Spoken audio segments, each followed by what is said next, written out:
안녕하세요. 저는 드래곤X의 라인입니다. 저 속공이 얼토 석덱은 제가 제일 자신 있는 덱이고 되게 수비가 좋고 운영도 쉽기 때문에 제가 제일 자신 있어서 가지고 나왔습니다. 이제 석공을 깔았을 때 자신이 엘릭서 이득을 본 상황에서 석공을 깔아야 해요. 안 그러면 상대방의 엘릭서가 더 많기 때문에 이렇게 쉽게 타워가 터질 수 있습니다.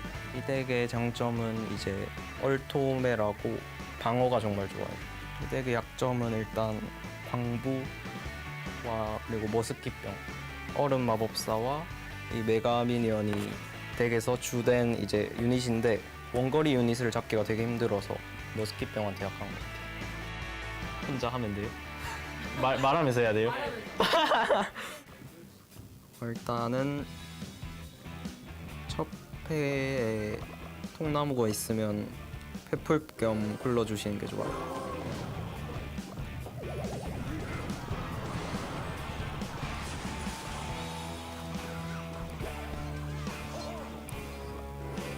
같은 라인에 얼음 마법사 뽑아줘서 수비하면 됩니다. 상대가 일단 기사 무덤이기 때문에 계속 석공을 순환시켜서 계속 들어가 줄게요.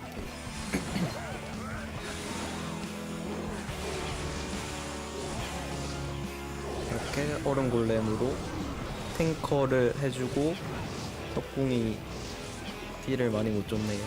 상대방이 이제 무덤이 들어올 거기 때문에 토네이도로 끌어줍니다.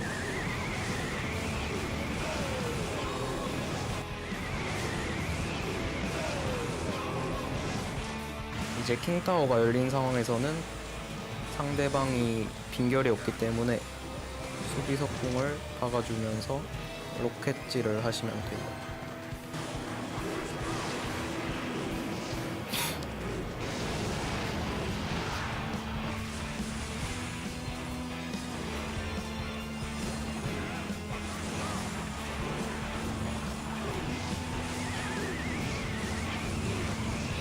똑같이 수비해 주신 다음에 로켓 쓰시면 돼요.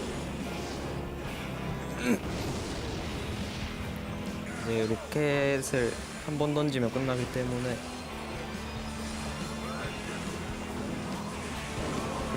얼음 법사로 수비해주고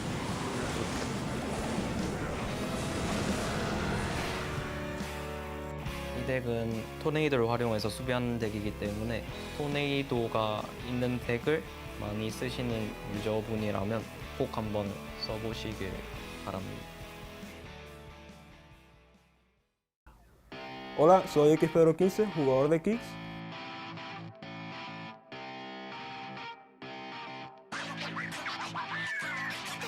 유닛 스피드 무조건 그래서 이거 이거는 지금 진짜 큰일 났어요! 도끼맨 와 도까지! 와 엘프페드로 Para empezar este mazo es básicamente la win condition que tenemos son el pescador y el verdugo, ya que las dos hacen mucho DPS y tratar de hacer que el rival gaste lo que sería el veneno o cualquier hechizo que tenga, preferiblemente el veneno, en tu torre, y ya así te queda el cementerio libre y ya bueno, ya lo demás queda usar el tornado, meter un príncipe oscuro en el puente. Bueno, la única ventaja que le veo a este mazo es que tiene o sea, no tiene un hechizo pequeño para matar un barril de duendes, un lanzadardo por ejemplo, y para ciclar no es muy bueno, por lo tanto yo tendría cuidado de jugarlo contra ciclos rápidos, más que todo contra una ballesta por ejemplo. De mierda. Excuse me, she has her personal question, like she saw his Twitter. Ah, yeah, right now it's okay, but at the beginning was holy. Una mano inicial no muy cómoda, la verdad. Siempre prefiero tener un Ice Golem de primero, pero bueno, ya lo estamos. Vamos a lanzar baby.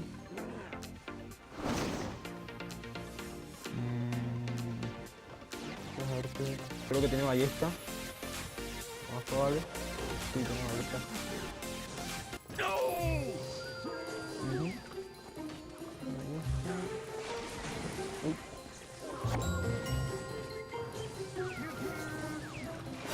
mucho. a dar counter. Esta no. Esta no. Ya, no sé. Esa corner.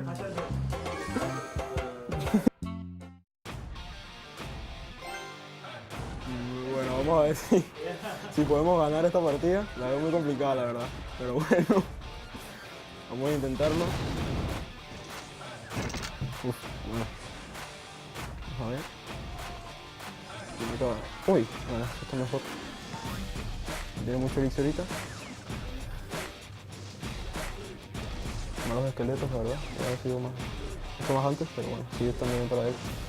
Creo que se ha gastado mucho elixir, pero aún así sigue teniendo el caballero. No sé, la verdad. Voy a intentar atacar.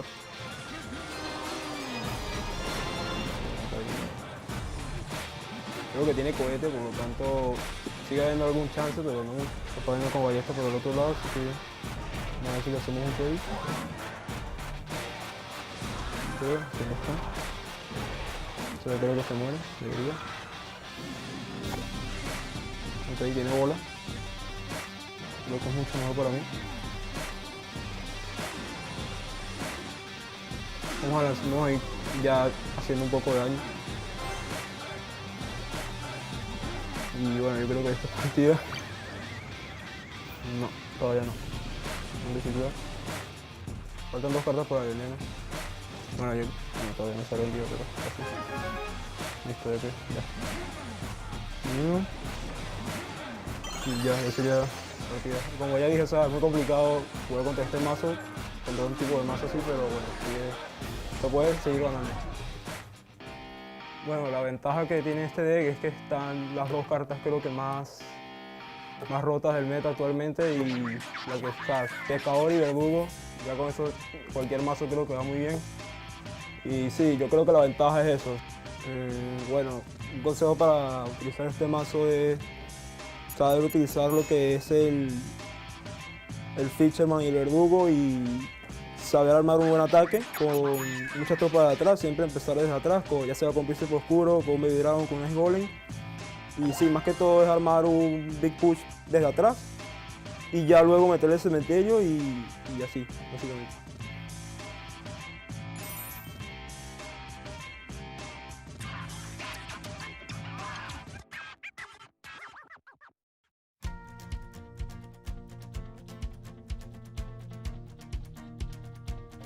久しぶりに 1V で勝てて、とりあえずホッとしまし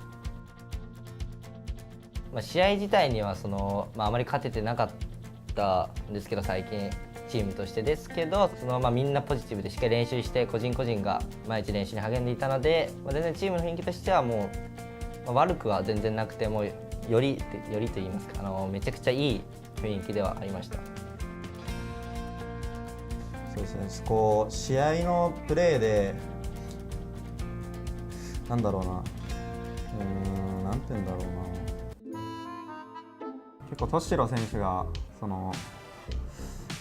なんだろうな、結構あんまり丸太ローリングウッドとかローリングバーバリアンあんまり使わなくて、ここで来て雪玉が多いから枯渇を採用したんですけども、これタルババ来てなんだと思いました。スケラかロイジャイかなって思って、どっちかだろうなと思ってて、でもこれもベビドラ見た瞬間にもうロイジャイかなと思って、ロイジャイ、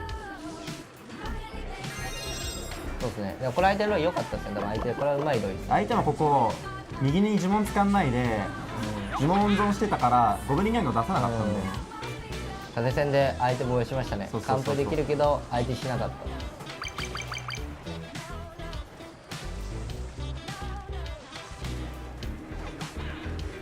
でしっかりと真ん中に出すことによって守りつつ援命しつつ左に形を組みつつって感じで、タルババ使って左にそろそろ形組まれそうだから、後ろからしっかり出していって、ここは別に食らってもプリンセスが溜まってくから、カウンターになりますね。ここは別にダメージは食らってもいいかなって思った防衛で、相手にはローリングバーバリアンがないからゴブリンギャングで守っていって、結構いいと思いましたね。僕はもう思い切って投げていって、相手ももうここの右のプリンセスに対応するかなって思ってダークプリンスを出して、これもいいダークプリ。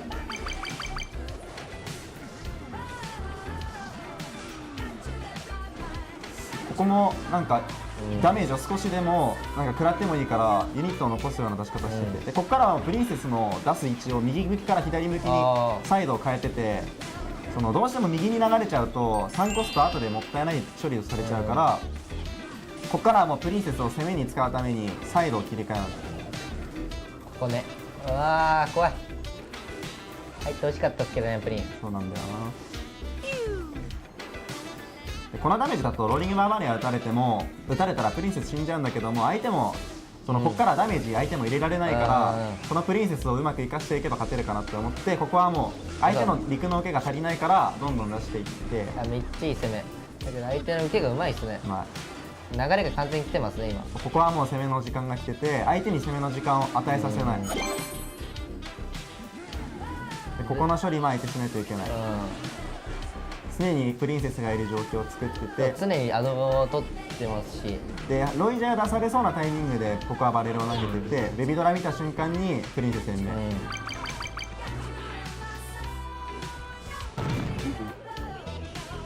これちょっと怖かったですけど、下にローリングバーバリアン打たせて、ゴブリンギャングで守っていく。でここっすね。まだ残り10秒。ちょっと怖いですけどね、ロケットで削れるんですけど、ここはもうでワンチャンライトニングが当たらない位置にアサシーノを出して、そうですね。シェアしろ。怖かっためっちゃ怖かったですけど、7ぐらいですね。そうですね、まだ直せる箇所もあると思うので満点とは言えないですね。まあ10点でいいと思います。やっぱ久しぶり、結構スランプに陥っていた選手だと思っているので、そこでまず勝てたのと、その見ててそのプレーがやはりめちゃくちゃうまかったので、全然もう10点以上上げれる出来だったなと思ってます。だからもうポノスを、そのチームを応援してくれてる方々です。この勢いに乗って、僕たちが優勝するので、このままぜひ応援よろしくお願いします。ファラスファイティング。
Let's go.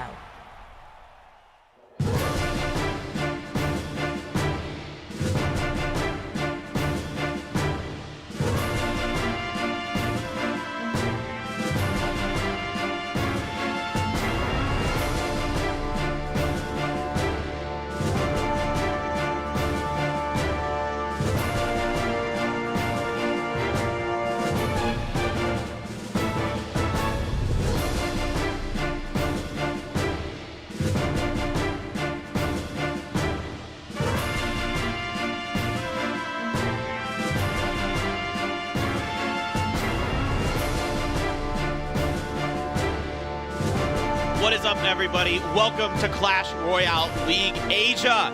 2 more days left. That means each group, this is it. These are the last days for each of these groups to Today it's going to be Group A. Tomorrow will be Group B.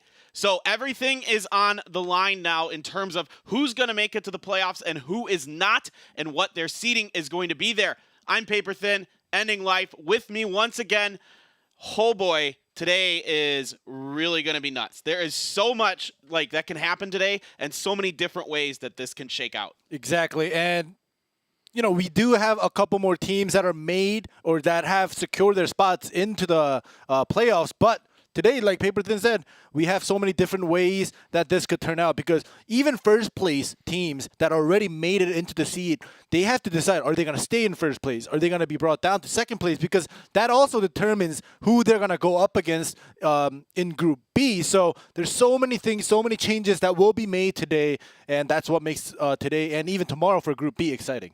It's really, really exciting. Now, we do know that Talon cannot qualify, unfortunately for them. They will not be making it to the playoffs this season. It was definitely a difficult season for them, for sure. You can see they're grayed out. Now, DragonX, Kicks, and PONOS are 100% in. Why is PONOS in? Because they've beaten Detonation Gaming 2 times. So if Detonation Gaming, no matter what happens there, they're okay. And so, because the only thing that we've got to know about who can and who can't make it to the playoffs is that 4th and 5th spot. Exactly. And also, even if you guys may say, Chaos Theory, what if they win and they get 5-5 and PONOS loses, they become 5-5? But if you look at the top right, we have the matches, head-to-head, sets, and games, right? So even for PONOS and Chaos Theory, their head-to-head is actually 1-1 tied. So we have to look at the sets and games, but obviously PONOS has the higher or the less difference in sets and games. So even if Chaos Theory wins and Detonation Gaming loses, or if Detonation Gaming and Chaos Theory, they both win, the Chaos Theory basically has the worst position right now, where they have to pray that Detonation Gaming loses today if they want to have a chance of even making it into the playoffs. Right. The simplest way to put this is Detonation Gaming has to lose. If they win, they're in. Automatically. If they lose, then Chaos Theory has to win. To get in. That's the funny thing. The matchup, Chaos Theory, they get to watch everything unfold in front of them. Right. And then if Detonation Gaming wins, then they're going to have that little courage and the urge to beat Talon to actually have a chance to make it in.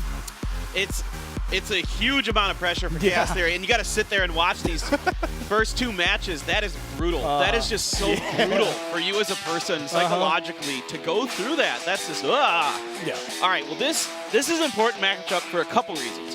DragonX looking to solidify their top spot. Coming into today, they are the #1 team. They have 1 set over Kicks right now in terms of that situation.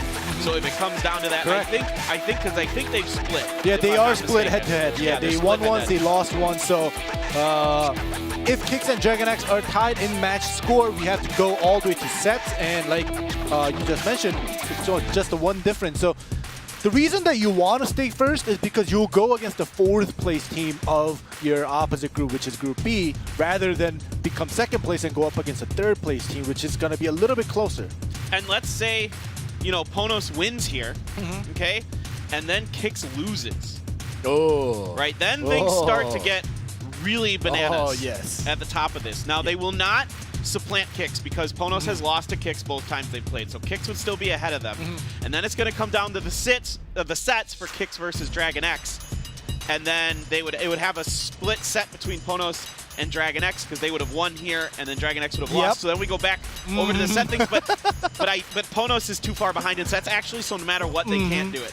Now that I look at it, that's not happening. But anyways, we do see today's matchup. Yeah, there's so much to talk about. We'll probably fill in between, talk about a little bit more about what's going down regarding the playoffs. But today we do have True Fast Alpha, as well as Mikamboya and Tengad. We do have the Royal Recruit Band finally. About time. That thing is super powerful in the 2v2s, as we've seen as of recent times. Now, there hasn't been much change in the 2v2 meta with the newest patch. I've been watching a lot of the games, Thursday's games, obviously, and the China games, and nobody's really going for the wall breakers. Nobody's really going for the witch. Again, I think in 1v1 they're very powerful units right now, but in 2v2, because of the abundance of various different types of spells and other things that come along with it, they're really not as effective. That is correct, because usually even in the 1v1s, if you have a poison or a lightning or any spell to get rid of the witch or the night witch right away, you do that with by damaging the princess tower at the same time. But in 2v2, there's so many spells, so the moment you put the witch down, that witch is gone, plus you're taking damage to your princess tower and giving the advantage to your opponent. So that's probably one of the biggest reasons why we're not seeing as much witches come out compared to 1v1s. Yeah, it's definitely been pretty interesting in 2v2 that not much changed with this patch. It's kind of seeing about the same kind of thing. You're seeing pretty big bans, the Giant Skeleton and Royale recruits. Those are two staples of 2v2 as of recent times.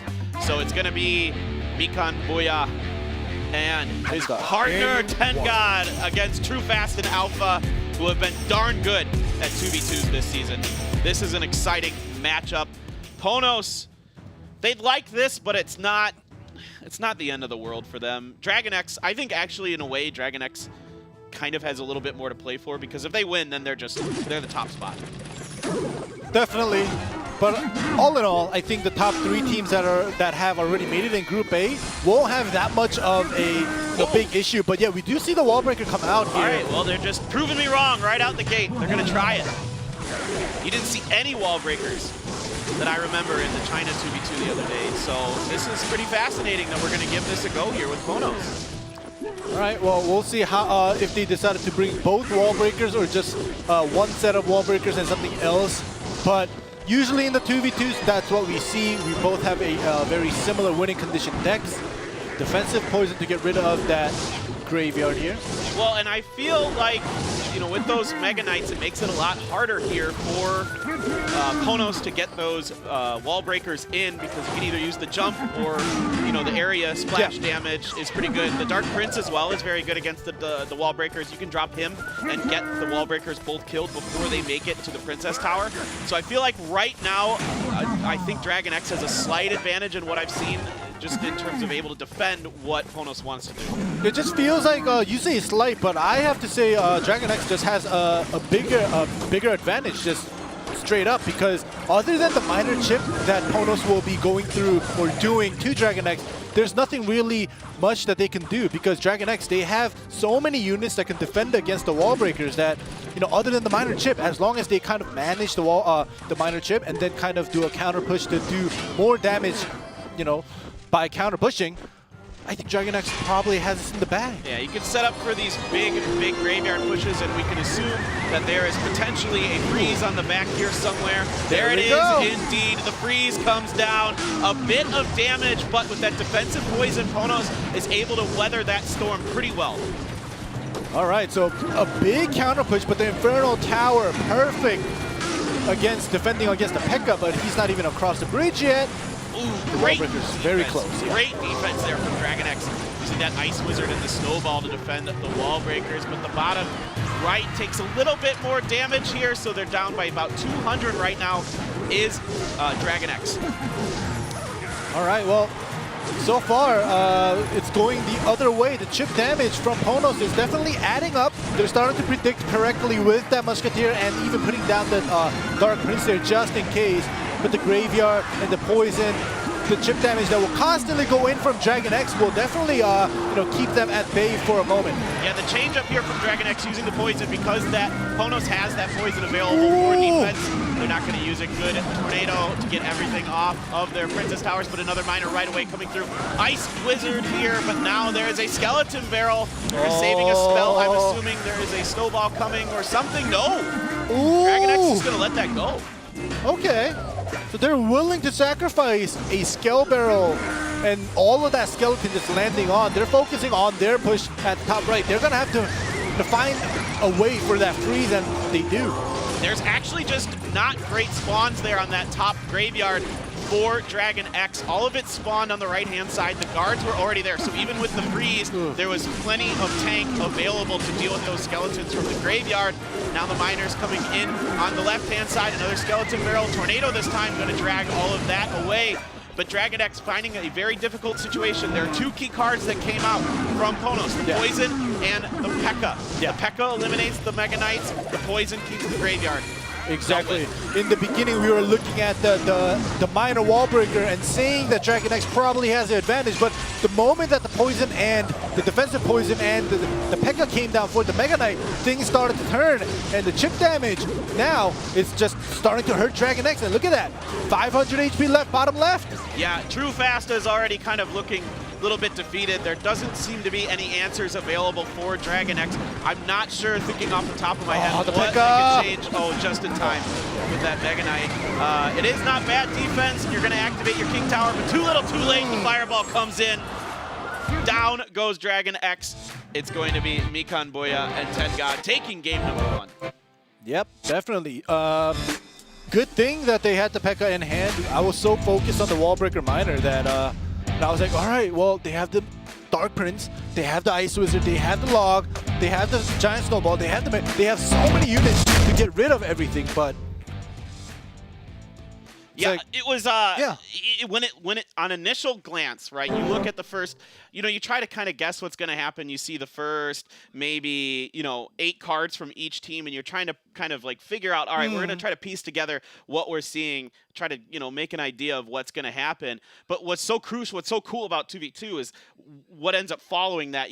Each of these teams are saving kind of their trump cards for the end to kind of reveal their actual bigger strategy. Because they had, DragonX has plenty of defense available for the wall breakers. And like I said before, that's why generally you're not seeing a ton of them. But using those wall breakers to force inefficient elixir exchanges on the other sides, right? You drop a Dark Prince or something like that, or a Mega Knight even, geez. And that's a ton of elixir being committed to one side. Then you're able to push the other with the Skeleton Barrel and those kind of things. And then get some damage done. That's the thing. PONOS just played it perfectly. They had, obviously, compared to DragonX, a lot quicker cycling deck with the minor wall breaker and the good trades that Paper Thin was just talking about. And then keeping the P.E.K.K.A. until the moment they actually needed it, when they felt the danger of the Mega Knight actually coming through and maybe even doing some damage to the Princess Tower. They put the P.E.K.K.A. down. And even then, when the P.E.K.K.A. is put down and you have the Mega Knight down, you feel bad because you know the P.E.K.K.A. will literally chop down the Mega Knight and still come across the bridge very healthy. Yeah, and you see this a lot nowadays with the graveyard decks, especially when Giant Skeleton is banned, that there's at least one P.E.K.K.A. in there that the teams are going to use. And we've even seen P.E.K.K.A. be banned because of this, because a lot of teams like the Mega Knight, whether they pair it with Graveyard or Ram Rider, is typically the two that we see with it. So it's kind of like, you kind of got to be expecting that. You got to have an effective way to deal with that P.E.K.K.A. It's easy to defend against P.E.K.K.A., but when P.E.K.K.A. is on the defense, there's not a lot of great counters to it. Exactly. And, the other thing that PONOS had perfectly ready was that Poison. I think it was Mikan Boya that he was the only one that was holding the Poison. Tengad didn't bring the Poison. He had the Log and the Snowball, I think. But Mikan Boya just holding that Poison for the graveyard was just perfect, because now, even though, their wall breakers get countered so easily, but the trades are going for, against their opponent. So they save the elixirs. When they put down the graveyard, even the freeze, all you need is just one Poison and you can get rid of everything that the freeze graveyard will do with just one spell.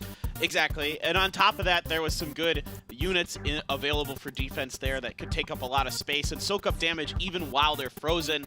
Dark Prince, Guards, with those shields, they really make freeze kind of weird. So really well-constructed deck here by PONOS. Now we're going to go into the second game after a timeout by DragonX. They really want to clean this one up and get this going. And I got to say, regardless of the outcome of this, True Fast and Alpha played really well together. And I think a lot of credit's got to be given to them. There's a language barrier between them. Oh, yeah. Obviously Alpha's Korean, so he doesn't speak that. True Fast speaks Spanish. I didn't know he was Korean. I didn't know he was Korean. So there's a language barrier there that they've had to overcome, and that's, it's really crucial. Giant. It's really crucial in competitive Clash Royale 2v2. Wow, we haven't seen Giant Prince. Double Prince deck is coming out now. Forever. There's P.E.K.K.A. though. So here's what's interesting. Thunder told me this. He says that actually P.E.K.K.A. isn't that great. Well, with Freeze, it's not bad. But it's not as great against Giant Prince, because the Prince can poke through the Giant. into the P.E.K.K.A. So with Freeze, though, that's a whole different story. Oh yeah, it definitely is. And you know, I kind of understand why they say that, because yeah, the Giant will tank up everything, all the units in the front plus the P.E.K.K.A. and the Princess Tower arrows, and then the Prince will be very healthy by the time they get rid of everything in the back that Giant has been tanking. But we'll see if that'll actually work out, because now PONOS, they already seen it. They saw the Giant. They have an idea of how to deal with this. And that's one of these situations where defensive freeze actually gains value. Usually it's not. Usually you're doing it because you're desperate. In that situation, you come through, destroy a Prince and a Giant. You have a full HP P.E.K.K.A. walking over that bridge right behind it. And we're going to try to rage it up again. Fisherman here, is he going to get the P.E.K.K.A.? He does indeed, but the freeze is there once again to prevent any damage, really, from coming through. A little bit, but not much. Wow. All right, so great usage of that defensive freeze. And I was about to mention that, you know, now Mikanbuya, or the side of PONOS, they brought the graveyard for themselves. So now we'll see how that counter will work, because now DragonX, they got rid of the graveyard. I don't know. Yeah, I don't know what DragonX can do here. This is really challenging for them. Like, you're asking, how can they switch this up? These freezes are absolutely devastating, and you can try to get that P.E.K.K.A. out of there with the Fisherman, but good placement by PONOS can prevent that.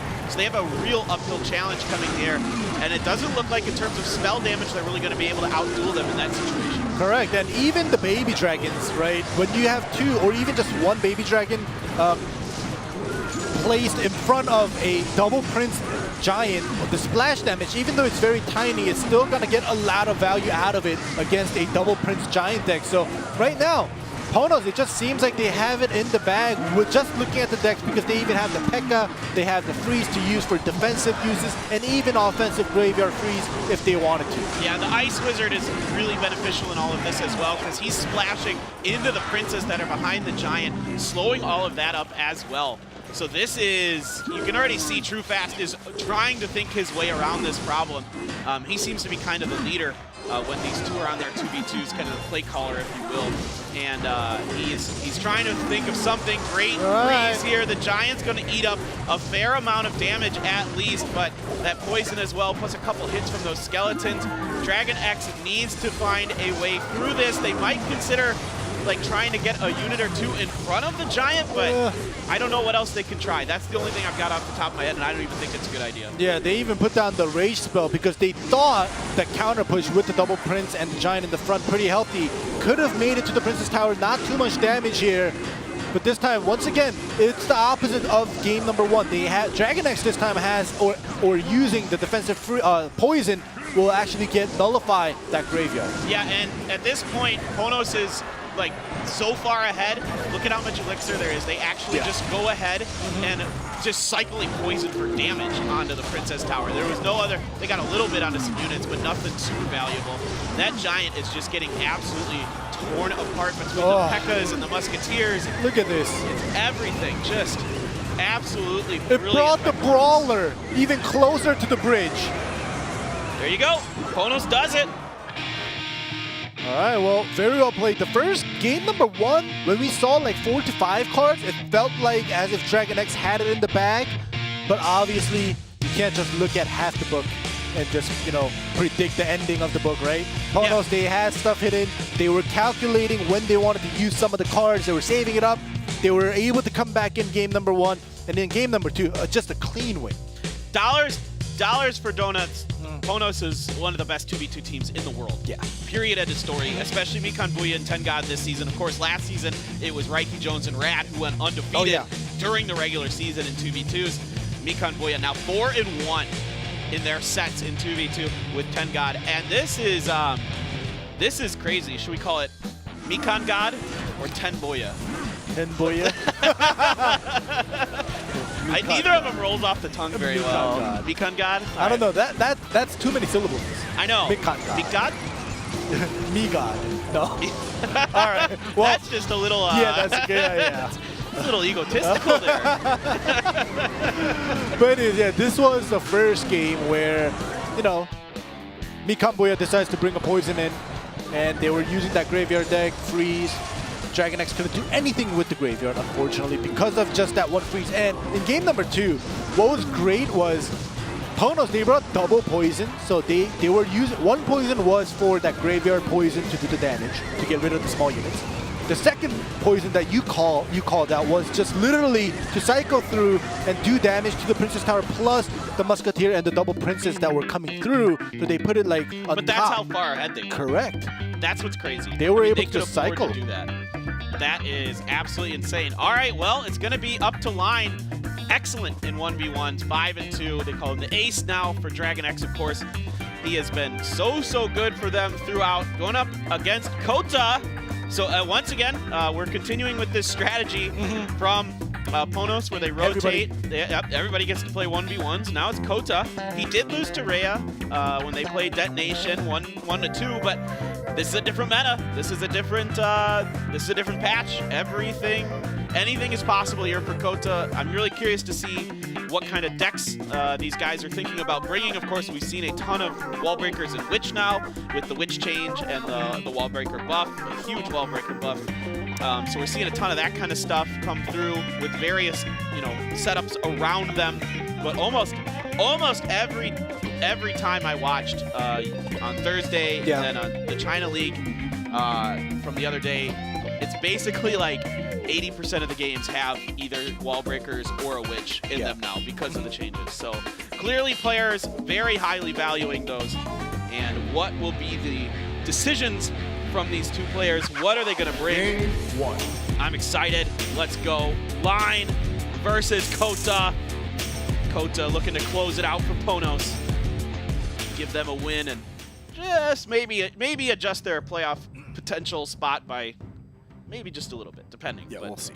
We'll see what happens in the next 2 games. But yeah, right now, other than both of these teams already making it into the playoffs, they can kind of test how well they'll do against, because DragonX right now is the current first place team. So depending on how they do against the top tier team in their group after a recent patch, it's going to determine and kind of stabilize where your skill level is at. So there we do see the Night Witch baby dragon here, but from Lion it feels like he's most likely this is the golem here from Kota. Line is potentially running some older school stuff, maybe. That's what I was about to say. Lion is sticking with the old school stuff, is what I'm assuming. You can never be sure, Yeah, with the Hogs, this is a little more old school, for sure. But Kota, like you said, we might see another Witch, and we might see another we might see a Golem as well. Well, he decides to put it down. Yeah, it depends. You can throw that in there, but a lot of times it's just going to be Lightning, Bar Barrel, and Tornado at the end of this. Is what the 3 remaining cards are for Kota. It's been this typical deck, but there is another variant like you're talking about that does have the regular Witch along with the Night Witch. But I suspect, especially with the Executioner and the Goblin Cage here, that it's going to be Bar Barrel, Lightning, and Tornado on the back. Oh, we already have Bar Barrel. Excuse me. Yeah.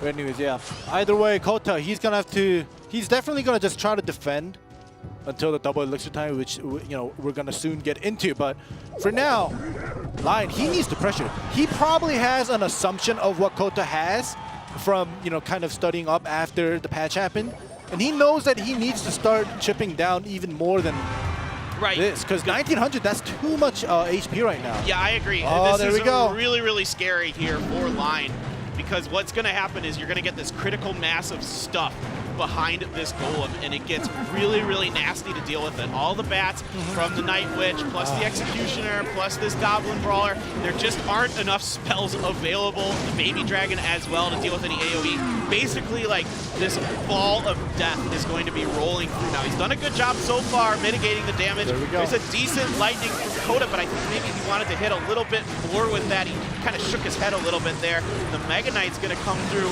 finish off that Night Witch. So excellent defense here by Line. Oh yeah, definitely. He had to kind of cycle through even more elixir, but yeah, this is the problem. When it gets double elixir, you're going up against a Golem deck with the Night Witch and even an Executioner in the back. They're gonna literally melt down everything so fast, like the Mega Knight that's in the front that's supposed to do the damage and tank. He gets melted, whereas the Golem, obviously a lot tankier than the Mega Knight, is going to be able to sustain the damage while everything in the back gets rid of everything.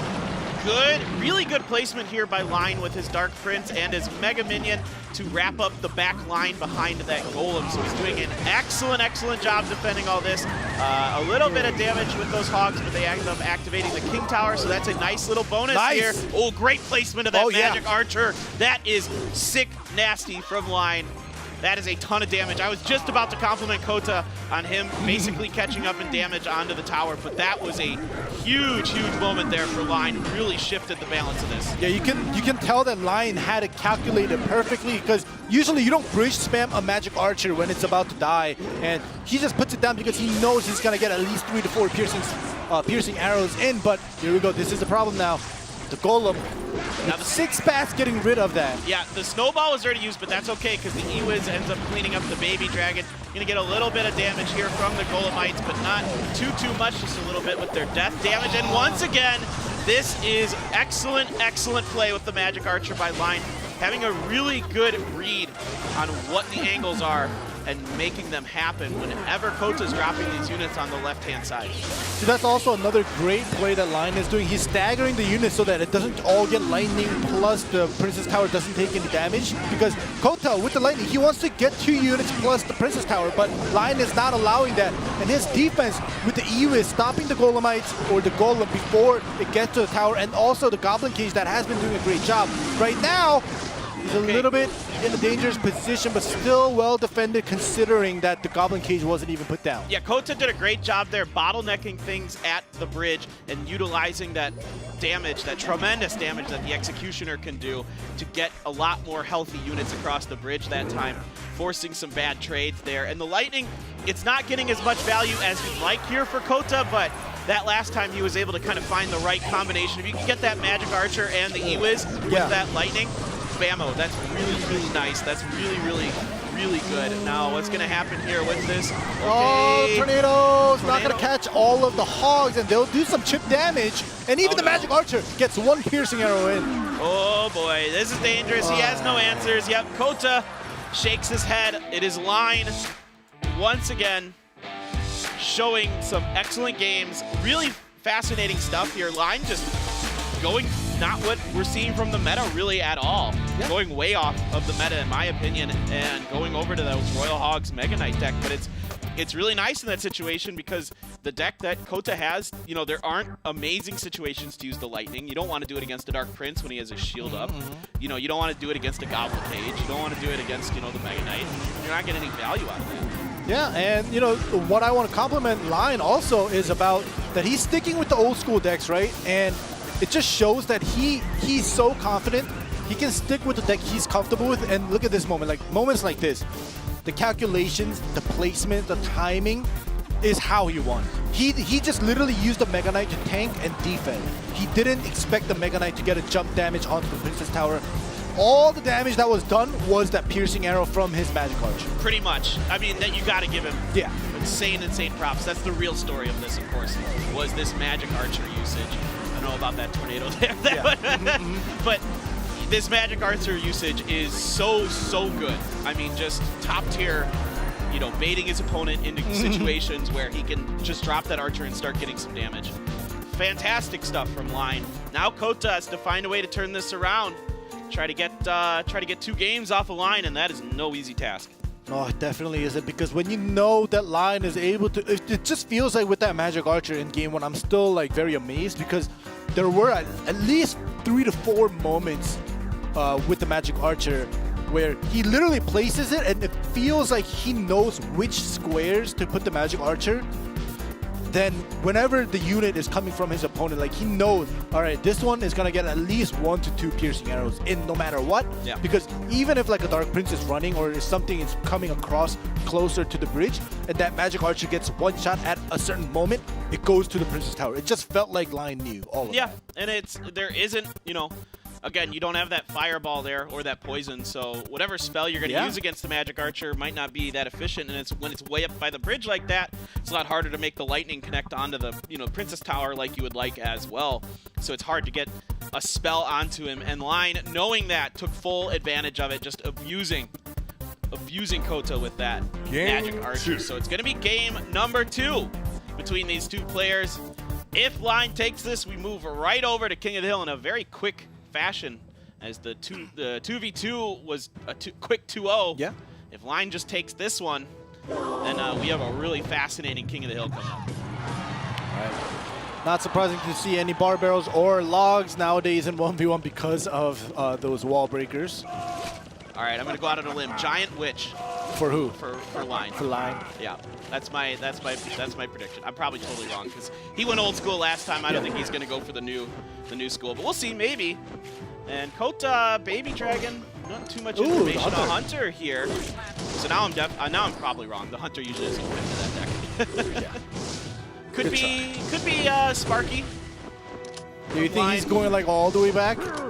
Well, a lot of people are Sparky out still there using still? it, but because Sparky might be doing it. Okay, it is Giant. What? It's Giant, yeah. So Sparky's really good against the new Witch.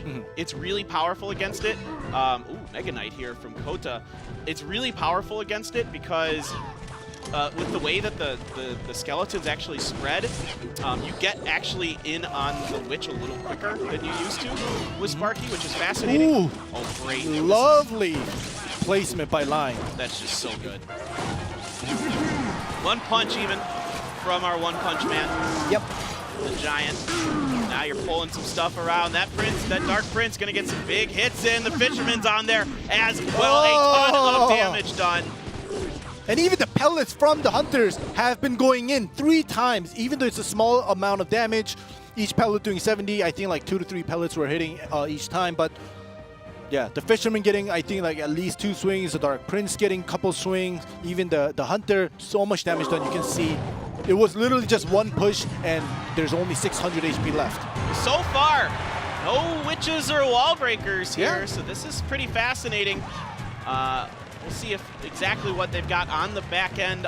Kota's got to just make sure he can keep his Mega Knight. That's the best. A little Canceling healthier. the jump damage. That Hunter, he's got to find a way to deal with this Hunter. That Hunter is getting way too much value.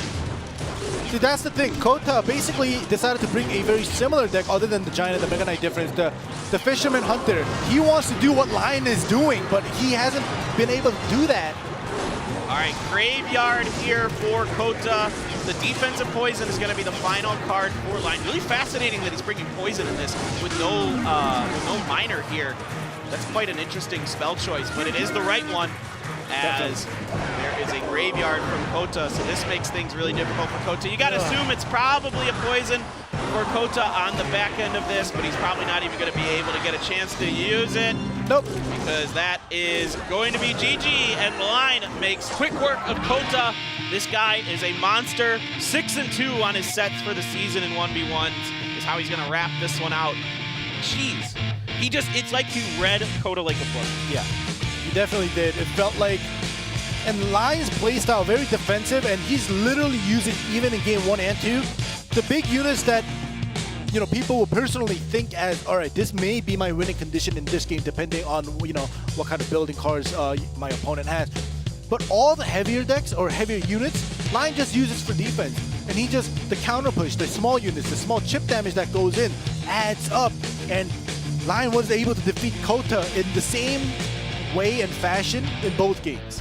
Exactly. It was, you know, Kota, I think bringing the Mega Knight there in that second game was expecting something a little more cycle heavy, or potentially, you know, Lion does like to do the mortar from time to time, and the Mega Knight, we've seen that have pretty good success against the mortar decks, but it is nothing like anything probably that Kota was expecting there with that Giant. And the Mega Knight just doesn't get a ton of value against the Giant. It's not doing a ton of damage, right? The Mega Knight isn't there to DPS. It's there to tank a little bit and deal with AoE units and that kind of thing, and have that jump damage to come in, of course. But they're just not great situations to use it. And then look at how good this Fisherman Hunter placement is. The Hunter isn't taking any splash from the Mega Knight. Yeah, and then you have this amazing. huge push. Yeah, this was the moment where, you know, the Fisherman got a couple of swings, the Dark Prince gets swings, and even now, even starting now, the Hunter, this is already his second shot and he shoots another one before he dies. Like, these small units that's not supposed to, or that you don't expect to get through to the Princess Tower, gets through to the Princess Tower when Lion plays them. Right. And the Hunter, man, that buff, it doesn't seem like much, but it helps. Yeah. And on top of that, with the new resurgence of the wall breakers, the hunter's very good against the wall breakers. You can drop him, kill the wall breakers before they get to your princess tower. Here's going to be our lineup for the King of the Hill. Alpha line Nuri for DragonX, Tengad, Kota, Mikan, Booyah to wrap this one up to be your anchor. For PONOS, huge moment, huge King of the Hill here. This ought to be really, really good. Alpha's been good in King of the Hills this year. Line is a monster. And then you got Nuri on the back end, who comes in as kind of their wild card. All right, from well, time to time. I'm gonna be honest here. I'm used to the DragonX lineup for King of the Hills. For PONOS King of the Hills, we have the two critical players that have been always coming out and doing well for themselves are not on the roster. Rad and Reiki Jones from PONOS. They're not in there. Yes, Mikan Booyah's in there. We know him as the 1v1 player. Even in this season, he played the 2v2s as well and did very well. But Reiki Jones and Rad, these two players were the players that always comes out in King of the Hill and kind of somehow picks their teammates back up to a win. But today, Well, Kota and Tengad. if you look at it for PONOS, it doesn't change a lot if they win here today. Yeah. So I think on the one hand, you want to give these guys more experience. Correct. On the other hand, we know all of these guys are good 1v1 players. Oh, yeah. We know Tengad, Kota, and Mikan Booyah can all get it done in the 1v1s now. They've struggled somewhat in their King of the Hills. All three of them have only played one King of the Hill game, and they've all been losses. So for them, it hasn't been the best season in the King of the Hills, but wipe that all off the board. You can start over right now and see what you can get done here in this one. This is going to be really interesting. And we've got Alpha's praying. Alpha's really, well, he really wants this, man. I mean, you know, they take this, and then, you know, that gives them another 2 sets, and then Kicks can't catch them if Kicks win. You will have to see. Let's go. Game number 1 of King of the Hill. Alpha versus Tengad. Tengad's really getting in there on that phone today. He's really focused up. And Alpha's already spamming Royal Ghostage. All right. Seen a lot of different kinds of things with the Royal Ghost. You could pair it with, of course, P.E.K.K.A and the Bandit, Ram Rider, Battle Ram, all kinds of crazy stuff. Feels like Magic DragonX, Archer again. they're kind of sticking to the old school decks, it feels like, whereas, you know, PONOS, they're trying new things out right now. Well, there's something to be said about sticking to the old school decks because you're so practiced, you're so well versed in them.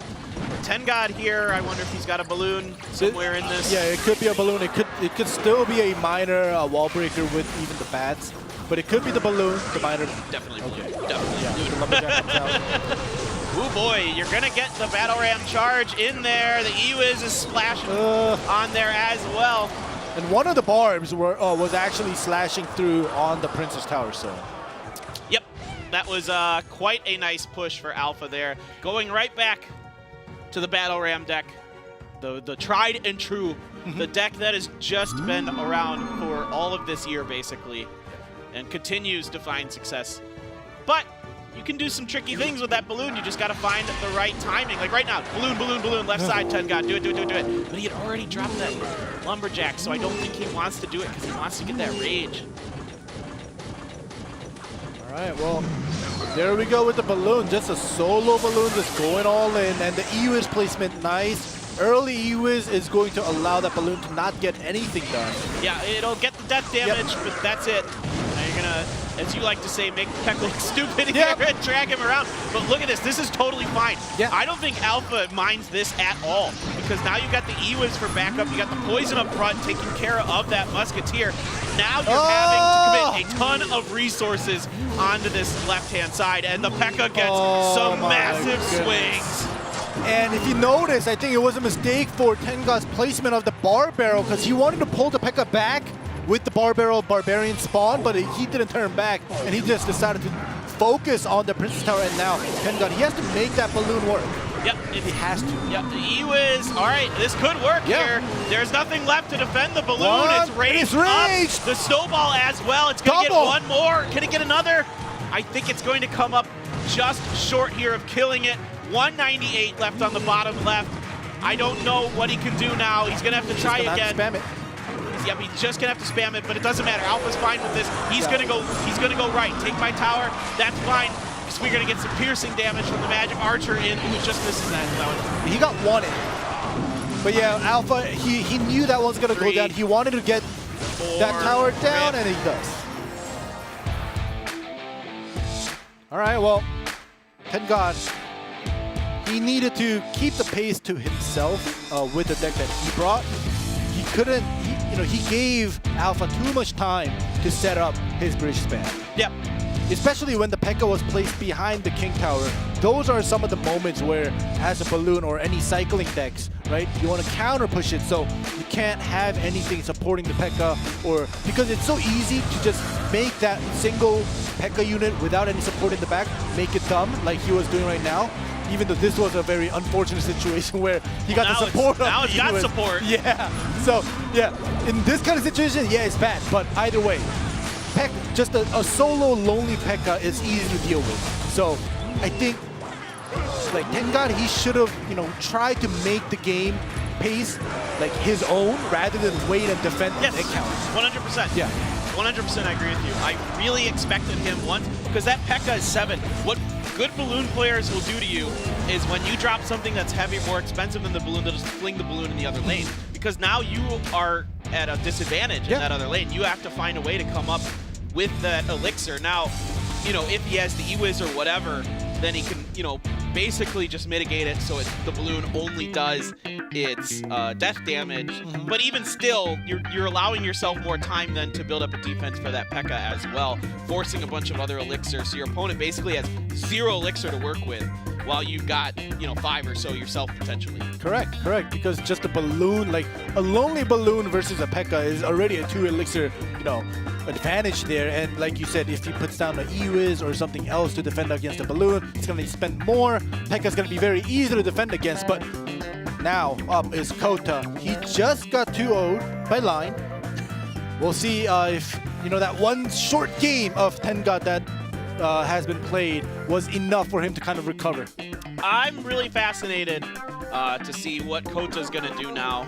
He did try the Golem Night Witch deck, which is kind of finding its way back into things, and that was shut down pretty well by Line there with the Mega Knight and the Hoggies, the Royal Hogs, and then Line switched things up, went back to the Giant, and then was able to take down Kota's Mega Knight. So, what has Kota got for us next? Is he going to try the Golem again, or is he going to try something completely different? Alpha, is he just going to roll with the P.E.K.K.A? Battle Ram, quite a bit of success with that. A very versatile deck, of course. We'll see exactly how this one's going to shape up. Alpha feeling very confident, continuing to spam emotes, continuing to play very well in King of the Hills here this season. I don't know if PONOS noticed that, DragonX right now in 1v1 in King of the Hill, they've been sticking to the old school deck, so it's easy, I guess, in a way for them.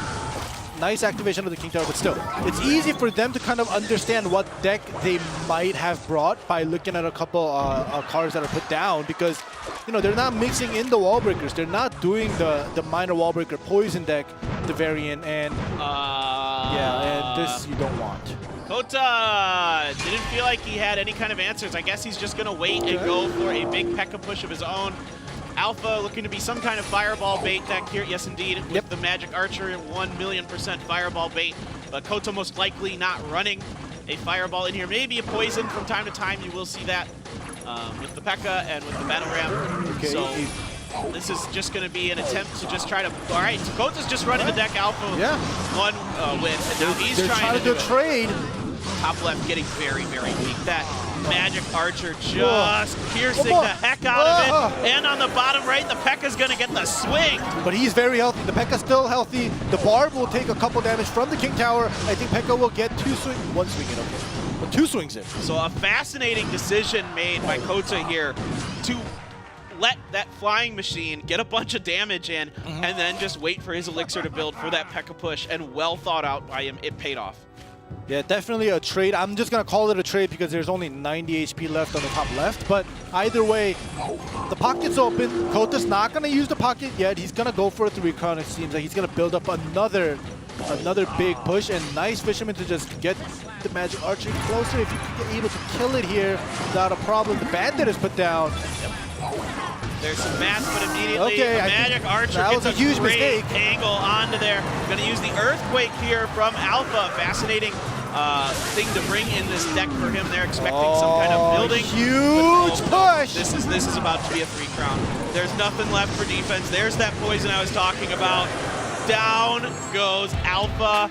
Kota gives Alpha a taste of his own medicine there. Just goes right to that same exact deck that Alpha used and said, fine, I'm pretty good at that too. We all are, because this is a really popular deck and everybody's played it like thousands of times at this point. So really nice stuff there from Kota. A nice attempt by Alpha, but the mind games there paid off for Kota. He was able to bait a little bit Alpha into that situation where he was able to kind of get that P.E.K.K.A down and then just really build up a huge push. And of course, Kota did activate his King Tower early on, which helped buy him some time again. Yeah, it'll definitely help defending against those Royal Hogs who has to stick to the Princess Tower. It'll do a little bit more damage defending against it. This moment here was the big trade that both of these players were kind of, had an invisible handshake saying, all right, we'll do a small trade here and then work it out. But it's hard, man. You got, even with the Barbarians. Yeah, like this moment, like it was why? very questionable why the Barbarians for that battle ramp where you see a huge push coming on the right side. Yeah, you got to have those Barbarians available for the P.E.K.K.A and got to let them do their thing. They're the anti-tank unit there, and I mean, there was a ton of stuff behind that P.E.K.K.A. I mean, that push was huge. Yeah. So it might have just been kind of Alpha just trying to get something cheeky going. And nothing available for him there. Now we're getting a rematch of our 1v1 set. It's going to be Line versus Kota. Line 2-0'd him. As you can see, that puts Line up to 6-2 in his 1v1 sets, but only one King of the Hill game. That's pretty surprising here from Line. I mean, granted, almost all of DragonX's games have been 2-0s, one way or another. So, they haven't played a ton of King of the Hill. Yeah, and his one King of the Hill loss was actually from Careless when he did that 3-0 sweep, and that was amazing to see, especially against the first place team who is DragonX. But we'll see. Line, I think when he joined the league, or he started to come out at the end of last season, he kind of showed us surprising decks as well. So I think Line is very suited to play even King of the Hills more than 1v1s. Like surprising decks, kind of playing around with his opponent, but it only works one time. Yeah. And you can do that in King of the Hills. He's very versatile. We've seen him play so many different types of decks. I mean, he can play just about any archetype. We don't see many cycle decks out of him, but from time to time even he does do that. He does prefer heavier, kind of more beatdown style, I guess, but these days there's so many different archetypes and different things that the old kind of meta terms are starting to fall to the wayside as we're seeing just so many different variants of different things. And it's going to be the Dark Prince from Kota. Is he just going to try it again? He's just going to say, I'm just going to play P.E.K.K.A. Yeah, it's very possible. Whatever works. Yep, the Ewes and the Dark Prince is just signs for that bridge spam that he played just now. Alright, with the Ice Golem and an Ice Wizard and some Skeletons, just going to be a little Ice Bow here from Line. Or is this going to be the old school Royal Giant? With the ice, like the cheap Royal Giant cycle. All right, we're gonna do some trade, damage trade. Couple different things. Yeah, Kota's just saying he's just gonna stick with it. You can beat me. Now, if this is the Royal Giant one for Line, I'm a little more nervous for him. Oh yeah, because that P.E.K.K.A, it's not what you want to see as a Royal Giant player. It's not the end of the world, but if you have a P.E.K.K.A and an Ewiz, for example, you're basically not getting any shots off, and you burned 6 elixir for basically nothing. Maybe that's the reason why Line isn't playing that Royal Giant. If it is a Royal Giant, but because he's waiting for the P.E.K.K.A, he wants to kind of counter push it. Yes. Because they're both thinking of counter pushing, but until that happens, yeah, it is the Ice Bow. But until that happens, Kota is also going to keep his big units down. A nice poison here. Yep, Poison's going to get some decent damage, and I like what Line is doing. Play defense. You got to wait for that P.E.K.K.A to come out. You have to keep that Expo available for defense until until you've forced your opponent to use enough elixir that you can set up the offensive one. So he needs to buy time. He needs to wait. See, that's the thing here. So now it's double elixir time. Lion has a very, very quick cycling deck, so he's gonna eventually find a way to put down the defensive expo to stay alive, cycling through. But like we see right now, Kota, he can also cycle through just poison. He can use all of his units just to defend and just force Lion to just constantly put down defensive expos where he can just do the Princess Tower damage and the expo damage with just the spells. Yeah, and right now, Kota's able to keep things pretty much evened up against those defensive expos, and a big part is what you were talking about with that poison. So, what is going to be the answer here for Lion? He has to find a way to get this expo on offense, but as soon as you put down that expo in an offensive position, Kota's just waiting with that P.E.K.K.A. All right, he's going to try it. There it is. He's going to try it. Oh, the P.E.K.K.A.'s, yep, he's going to drop it in the back. Now, can he get this one going? It takes a lot of damage to get through that P.E.K.K.A. And there's the E-Wiz as well to help slow up the shots from the Expo, doing some extra damage. And Lion just forced to try something to get something going here. Battle Ram Now the counter push. Left. Yep. Double lane push here is going to be huge, and that. Oh, okay, I was going to say it's going to connect if it's just the Ice Wiz, but the Tornado had to be used. But like I said, if this continues, Kota, the poison zap damage that will add up is going to be a lot more than just a log. 100%. And we're just trying the defensive, and yep, there's the poison from the Expo. Lot of damage going in onto that bottom left-hand Princess Tower. They're going to use that Ice Golem effectively. No Magic Archer shots coming through there. Good placement by Lion. Oh, there's the rocket, of course, at the back end of this. Nice. Kind of what you expect. You get amazing value out of that rocket. Correct. Getting the Fisherman and the Battle Ram out of its ram state, I guess you could call it. I don't know what the official word for that is. And this is a good defensive expo here. He's going to be able to get quite a bit of value out of this one. It's not going to get poisoned, most likely. The Battle Ram is going to come through, but that is a great pull onto that Ice Golem. The Fisherman. Oh boy, the Fisherman's getting some slaps. So is the Archer, getting some big shots in there as well. All right, now Lion has to try this. He has to. Dark Prince is available to eat up the initial damage on the right-hand side of Magic Archer going to town. This has to work. There it is connecting. It has connected. We are getting a bunch of damage. The poison is in, but a great reset with the Fisherman prevents critical damage.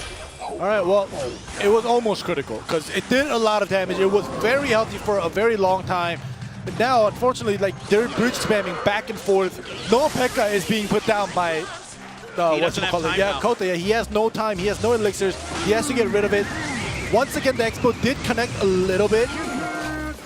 Great timing by Lion. You have to remember, Lion has the rocket. Yep, he has the rocket available. 526, it's not quite enough. Nope. But it could be close here if any more damage comes down. Oh my goodness. I can't do the mental math right now. Raga. Ooh, okay. Okay. He has to. He had to. He wants to play safe. Yep. He's ahead, and he has the spell damage advantage. Correct. There's only 35 seconds left. The spell damage, as long as he doesn't take any damage and he makes sure he just cycles through. 10 HP short of a rocket. Yeah. On the top left. So, with another log and a rocket, it'll be over. Wait, but look at this. There we go. It cycled right into his hand. Lion. That was a dicey one for him, but he's able to finally work it in there when the P.E.K.K.A. wasn't available for Kota. Kota started to get desperate. See, the moment I was gonna say in the middle, like so much things were going on. But the moment that Lion put his Expo all the way to the right side of the Princess Tower because he didn't want to get the poison damage, Kota was smart to put down the P.E.K.K.A. on the bridge, and he almost kind of had. Yeah, this moment. Yeah, this is the moment. Yeah, this is the moment. He literally countered, and the Fisherman getting in. It was very dangerous, but just the Tornado literally bought Lion the time that he needed to defend it. If that wasn't for that Tornado, if it was another spell or if it was another unit, weaker unit, I think Lion would have been in trouble. He found the moment when Kota overcommitted to a push. Exactly. And ever since then, no more P.E.K.K.A. Yep. He had the Tornado and the Ice Wiz to really slow everything up, buy him a ton of time, and Kota threw a bunch. You know, it's like when you're trying to. Did you ever have those at your home in America? Did you have those trash things in the sink that would grind up? Oh yeah, like the trash and the stuff. Yeah. So that's what happens here, right? But Kota threw too much in there and clogged it up. Yeah. And then it was able to be taken advantage of by Lion here. Lion, I'm telling you, this guy, like even the expo that was put on the right side, he definitely put it down expecting the P.E.K.K.A to be put down, right?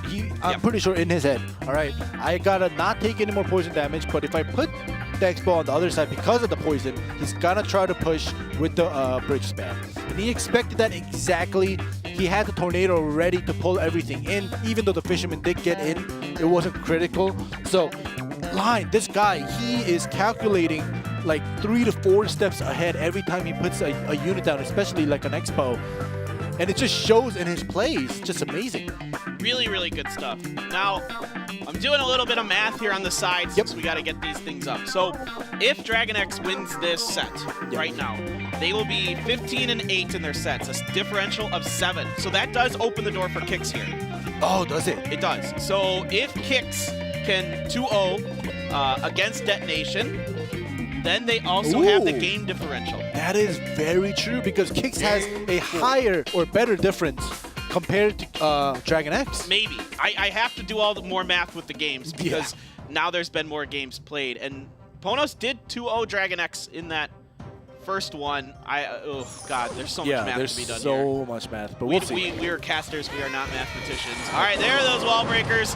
The log is available. An excellent counter. And Mikan Booya with the Spear Goblins here. Ooh. What do we got here, Mikan? All right, well, you can see Lion is sticking with the Expo deck. Nice Mega Knight there. I love it to see the Mega Knight come down when the Expo is put down. And even the Dark Goblin in the back to do so much work. Mini P.E.K.K.A here from Line. So a big change up. Still not going to be good enough, though. They're the Fire Spirits. Those are great against the Wall Breakers, but the Wall Breakers immediately placed on the right, just in time with the log. Great defense, but Mikan is still able to take a little bit of advantage of it with those Spear Goblins. See, this is what it is all about. The Spear Goblins, the Dark Goblins, the super quick, small units that you can kind of cycle through and do poke damages. I love Spear Goblins. Like they have been in my deck forever and ever. They're great. Yeah. They're really good. You can just, drop them at the bridge. It's hard to counter them sometimes. Miner in here from Mikan Booya, and there's that Mini P.E.K.K.A, but the Dark Goblin connected to the Princess Tower. The bats are available. They're going to wipe out that Mini P.E.K.K.A and then meet up with a Mega Minion at the bridge, and that's great for Mikan Booya because now that means that Mega Minion does not have enough health to come in and get any swipes. The Witch is going to be here for Mikan. So potentially a Fisherman in here on the... No, it's a spell. It's probably Zap. It definitely, yeah. He brought in the Mini P.E.K.K.A just for the big unit, so I'm pretty sure Lion is going to deal with the Mega Knight with the Mini P.E.K.K.A if it is in cycle in time. But for now, the poke damage is absolutely trashing on that tower. The new Witch hits so hard. Yeah. Look at this. The wall breaker on the right side. So many cycles, so many pressure coming in from Mikan Booya. It's not allowing Lion to breathe. Look at this, non-stop. Yeah, it's great knowing that if he puts the bats on top, the log is not going to be good enough. The Mini P.E.K.K.A is going to be placed in the back, expecting the Miner. Great job by Lion predicting that, using the Fire Spirits as well to clean up the Dark. That was a nice moment for him, but he's got to start getting it going. Mini P.E.K.K.A not great against this new Witch. No. Mini P.E.K.K.A was never great against any witches. True. Yeah, even the witch before this was not great. So true. Yeah, he has to keep that Mini P.E.K.K.A at bay until that Mega Knight comes up. But yeah, now Mikan, he knows that the Mini P.E.K.K.A cycles through once again. But look at those wall breakers coming in and the Miner in the back. There's no defense. That's too much. That is going to be game here for Mikan Booya. Well thought out, well done. The Mega Knight, as we've been talking about, is good against the building decks like the Mortar and the Expo. And that shows you exactly why. You get that jump damage onto that Expo, it can soak up a ton of damage from it. And on the backside of all of that, you got all these cycles coming in for Mikan on both sides, and where's your defense, you know? Oh, I love, like putting in, like, a Mega Knight in your deck, but you don't keep it heavy, right? Like you keep it like what Mikan Booya did, super light with all the other cards, and you just have like one heavy card, which is basically the Mega Knight, and then followed by the Witch just in case. This just allows you to kind of tire out your opponent. Like you have to defend left, you have to defend right, and while you're defending right, oh my gosh, the Spirit Goblins were hitting my left tower. Like, things like that always happen. I'm pretty sure they're able to keep things up. In their brain, they're trying to process it. They're calculating which is the best way to defend it. But when that happens, for 6 minutes, your brain starts to get fried. Oh, it's so hard to keep up with that stuff. I mean, you're just trying everything you can. And it all is going to come down to this, a game number 5. Not too surprising here on the final day for Group A. Who is going to come away with the... I'm trying to find another word that rhymes with away. I got 3 in a row and now I'm out. Okay, you're out. You're done. This is why you're not rapping, right? No, I am not. Nope. Nope. Cannot. Will not. Nope. But anyways, Nuri, that one King of the Hill win was actually against Raiki Jones in PONOS. So Nuri has a good experience or a good past memory of beating PONOS. So we'll see if he's able to do that against Mikan Booya, who actually keeping things interesting right now. King of the Hill, one win for whatchamacallit, DragonX, 1 win for PONOS. It's been going back and forth. Mikan Booya, I mean, this is a guy, he's been around for forever in Clash Royale League Asia. I mean, it's kind of one of these cool moments, right? You've got this veteran who's been around in the league for a really long time, going up against Nuri, who hasn't had many chances to show his stuff this season.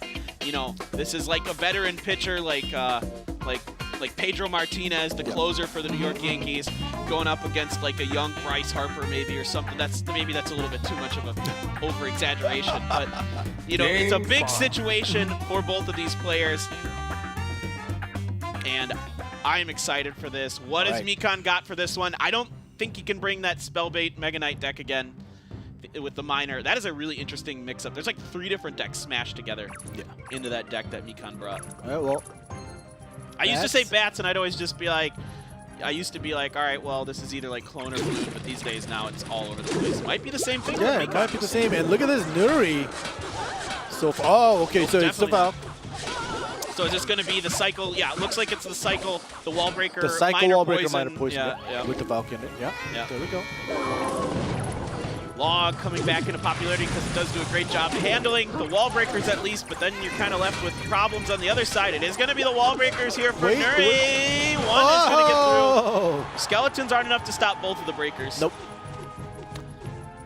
All right, well, we do have that one wall breaker connect, and even the Dark Goblin getting a couple damage. But if you notice the damage that was done, it's not too much of a difference because they both have been cycling through. The minor chip has been going in, so like you can't tell who is more advantageous right now because you know they've both been just cycling through small chip damages. Right. And this deck, you know, it's not a bait deck, right? So you're not most likely. Maybe Mikan is switching it up on us, and he might fit in those last 2 cards as bait.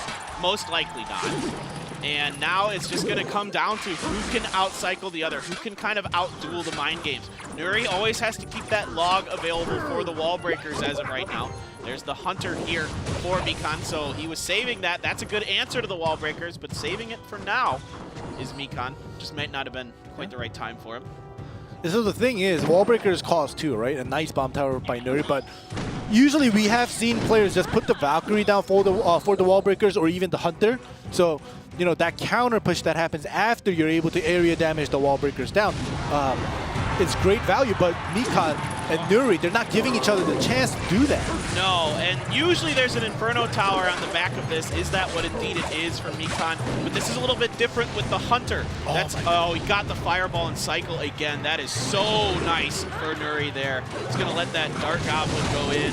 Oh, the Skeletons, never mind. He does drop those. Now we're going to try the wall breakers, but the bomb tower is excellent against the wall breakers. That's why we're seeing it coming back into prevalence. Same with Valkyrie. She's great against the wall breakers and the Witch. So she's going to get some big hits in here, though. Those are some big spins. All right, well, even though the Dark Goblin tried his best, 3 spins, and look at this. The constant pressure, the constant split pushes coming from both players. This is huge. Good bomb tower placement here, though, because it is end up going to be able to get double duty there. Exactly what I was talking about. Hunter does really well against those wall breakers. Here we go. We're gonna try again. Oh, this one looks good. The Oh. fireball. Okay. That is great value for Mikan Boy. He's Correct. gonna get a shot from the Hunter as well. What's the defense gonna be? Predicting with those skeletons, but it was in front this time, and the log comes up there. That is going to be some bats placed as well to help deal with that counter miner on the bottom right. Oh, with wait, wall the bomb breakers. tower! Oh, no, the bomb tower was on the tricked other him! side. Mikan does it. Wow. I don't think Mikan was even meaning for that bomb tower to be on that side. He's just like, all right, well, thank you.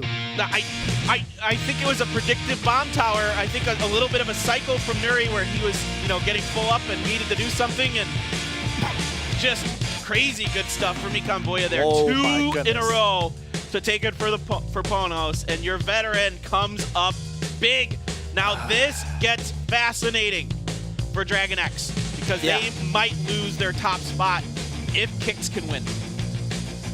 Really?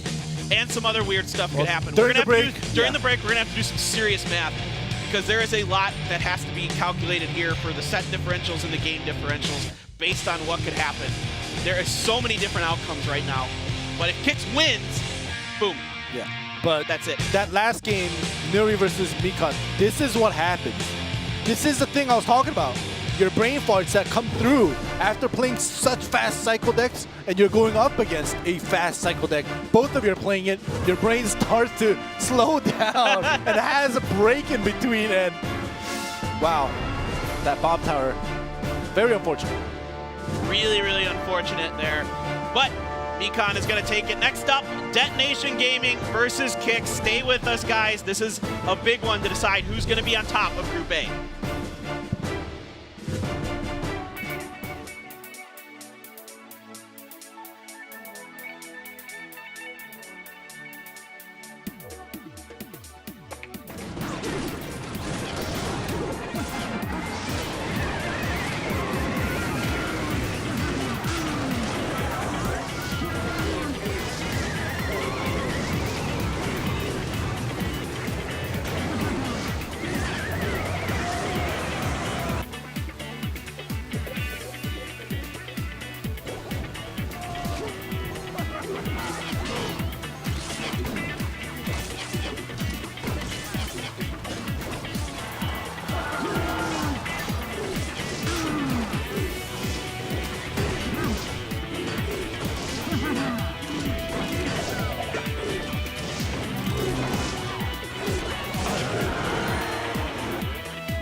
Let's go.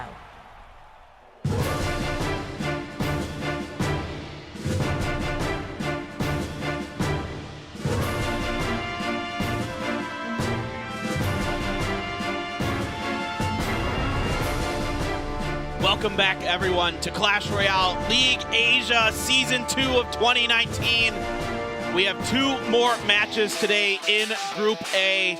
Kix versus Detonation Gaming. If Kix wins, they will be the #1 seed out of Group A. What do you got for me with your pregame ritual here? Detonation, not bad. Oh, okay, and then, okay. Kix C-, Detonation Gaming B. I give that one a B. Not bad. A little bit of coordination, a little creativity, but I don't know. That other one we saw on Thursday was top tier, and I am so sad I missed it. Yeah. But what do you call that? Like, what's the original thing? Like the fist, something fist, right? Like, is that the? It's the I forgot what it's called. It's the Indian goddess. Yeah. Like with like a crazy amount of Shiva. Maybe? I'm not sure. I I don't want to get it wrong, but anyways, yeah, that was crazy on Thursday. This is the entry. Double tornado ban. It feels like we went back like 2 weeks, but yeah. Look at that 2v2. Yeah, in the 2v2, we're used. Oh wait, Look who's playing for Kix. Look who's playing for Kix in this 2v2. I am JP and Pedro. What? Yep. They are going to give it a go here in the 2v2s.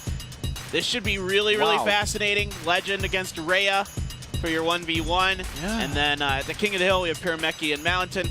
But man, Pedro coming in with JP, that's really interesting. I mean, they both speak their native language of Spanish, so that makes a lot of sense in a way. And just double tornado, so nobody really likes that card, and I don't blame them. All right, so I did a little bit of math. We did some math. Would I look at this Tell me again? what you got. When I look at this again, Kix just has to win. If they win, they are #1. If they lose at all, because they split with DragonX, they won and lost. But if they lose here, then their set differential, no matter what, because right now they're tied in set differential. They both are +5. So if they lose at all, they're the gonna set differential goes down, and then that's all she wrote. Yeah, but also what you guys have to keep in mind is like 2 things are on the line in this matchup right now. Kix, if they win, yes, they do go up to that first seed. But as they do that, they're gonna give a chance to Chaos Theory for them to make it up into top 4 by beating Detonation Gaming. Whereas if Detonation Gaming somehow beats Kix here, that's also gonna kind of keep Kix at 2nd place while they get rid of Chaos Theory's chance to even get up into top 4. So there's so many things depending on which team wins here. Well, I tell you what, yeah, it's going, if Kix wins here, that is going to make that last match of the day super exciting, super crucial. Because if Detonation wins, then it's 2 teams facing off each other that are not going to the playoffs. Yeah. If Detonation loses, then Chaos Theory still has a chance. So we'll see. We'll see if it comes down to that. I'm really excited for this 2v2 to start things off, though. JP, Pedro, I bet there's a lot of confidence going on there, those two. Some of the best players in the world. Now they're going to combine their forces against a very capable Joker Tempura duo as well. So trying to hype up the new duo, but man, you got to give Joker and Tempura credit. Detonation Gaming in general credit this season has been pretty good. Definitely, but you have to keep in mind, I am JP. He did play 2v2. For Pedro, he hasn't. This is his first and last 2v2 of this season, and we'll see how well he does. Seems like they brought out the Giant Skeleton, kind of keeping it simple here, and same goes for Detonation Gaming with the Witch in the back. Yep, so now we're seeing the Witch here in 2v2. Look at all those skeletons. So many skeletons, the Poison's out, the Dark Goblin making quick work of that. There's the Witch as well here for Kix. So now we're seeing the Witch being tried. This go around the raged up Giant Skeleton with a raged Hog Rider here as well, but an Inferno Tower is available. Even there's the an EQ. Earthquake. Oh no. Look at that healthy Hog Rider. Oh boy. He is going to get some hits, just one because of the death damage from the Giant Skeleton Bomb. But that was a nice push there for Kix. It definitely was. And I got to also mention that Detonation Gaming, that small giant snowball, I don't know if you saw it, while all that craziness was happening, the Hog was at full health, but that giant snowball from Tempura bought them time, and it only allowed the Hog to get one hit by pushing it back and buying it time, and the Witch actually locked onto the Hog Rider. Well, you gotta like what Kix has shown us here so far. They've got the Earthquake available for the Inferno Tower. They've got a Magic Archer in here as well. So this is looking really nice for them, but that Magic Archer is just off angle to connect. Now we're getting some wall breakers on the left. Ewiz is gonna come down, clean those wall breakers up. And we'll see what exactly is gonna come through. The Miner gonna be ahead of this Witch. Only a snowball available for that. So once again, we're getting just one little wall breaker in there to try to buy some time. But man, that Witch hits so hard now. Over 200 damage per shot from her now. There's that Earthquake right away with some bats as well. Mega Minion, though, is going to help clean up that Hog Rider. So good defense, but good Magic Archer once again. We're seeing that unit be so effective here in Clash Royale League Asia today. Really interesting stuff. All right, nice Inferno Tower. 4 kicks right now, nice defense, but like we have been seeing the minor chip damage, the Earthquake, especially on the side of Kix, is actually giving them a little bit more of a boost here. With that Hog Rider also getting small chip damages every time. There's a poison there from Kix. They want to deal with all of the Dark Goblin and that Witch. Poison pretty effective against the Witch, doesn't kill her. It brings her pretty much down to 1 hit from anything else. More. There's the Earthquake again on the right. The giant skeletons beating away on each other on the left. Now you've got a big push coming, but that is nullified very quickly by that giant skeleton death damage. All right, Miner on the top right did some extra damage. So just slightly ahead, RJP and Pedro right now. That poison's gonna give them an even better advantage here. There is the freeze, and that is going to be tower down, and Kix takes game number 1. That was so close, and I don't know if you saw Detonation Gaming, they missed that giant snowball throw because the Fisherman pulled in that Hog Rider. Yeah. Exactly. I mean, that was just really, really well done there. I mean, Detonation did a ton of damage, right? Between the two towers. But Kix was able to stay focused on one side, and then the Earthquake here, a big, big spell, getting so much value there. And then this Hog Rider, nothing shooting at it because everything's focused on that giant skeleton. And blammo, you get those Thor Hammer hits. But it actually, like, in that push that we just saw, it was great that the Witch's damage is so strong that just one giant snowball push, the Witch was able to lock onto the Hog Rider, only one swing. But still, at the end of the day, this Magic Archer is the MVP, I gotta say. Oh, he's been all day. Yeah. What, this is like the day of Magic Archers here. I love it. I love how different each region is approaching 2v2s this season. Like, we're seeing very vastly different things across all 3 regions in some ways. Some of the basic archetypes are there, like the Graveyard Freeze kind of things, but you saw the West really embrace the Royal Recruits, and we kind of did here in Asia, but not as much. And now we're seeing, you know, Hog with some Witches, and some Witches for both teams, which is really fascinating. You weren't seeing a ton of that on the new patch even. We only got to see one day of China. And we didn't get to see many Witches in there, so this is really interesting. And wall breakers as well. We saw that from Detonation. They tried it. We see that some teams just bring like 1 wall breakers, it feels like. Yeah. And then they're just trying to maybe get a cheeky wall breaker in there. Yeah, either use a log or put down a unit to actually defend against the wall breaker on the other lane. But here we go. It seems like we're gonna stick with a very similar deck, other than Detonation Gaming bringing in that Goblin Cage. So I don't know if this change was a good change or not, because the Inferno Tower has been good, but the Graveyard comes out this time. All right, it is going to be a change up here for Kix. Early There freeze. is that freeze, so a lot of skeletons. Oh! Ooh, a zap and a snowball, so some miscommunication there from Detonation. And that is going to cost them a little bit here. And this Witch, they are just able to get that giant skeleton down in time. One of those skeletons does lock on. It gets, the pressure is monumental. Even going for the emote, using their... Ooh, that Ice Spirit. I mean, not the Ice Spirit, the skeleton activated that King Tower for Detonation Gaming. So now, Kicks, they have the graveyard deck. They have both of them have the graveyard, and they're going to cycle through it. They've been doing great, but now that the King Tower is activated, it's going to be a little bit harder. Yeah, that's a really good point. Yeah. Against the graveyard, so much more difficult. I like bringing the Goblin Cage instead of Inferno Tower, but I think Kicks kind of, sensed something was going to change because of that Earthquake, and Earthquake is so effective against that. That's why I think, you're seeing the Goblin Cage here instead. So this one, early Kicks advantage, but I could see things turning around here, especially. Yeah, especially with that combo going on the left side. That's good. The Witch is there. She takes a bit of damage. You're able to drag around that balloon, but it hasn't been attacked by really anything until just now. They're just able to get it in time. The Witch damage is just insane now. That's the reason why I was saying, is the Goblin Cage really worth the change? Because now the Witch is in the back. It's gonna get rid of that Goblin Cage very, very fast with the Goblin giant skeleton in the front. Exactly. It's a good change because if you think they're going to bring Earthquake again, it's much more, cost efficient against that. Good zap this time, not using 2 spells.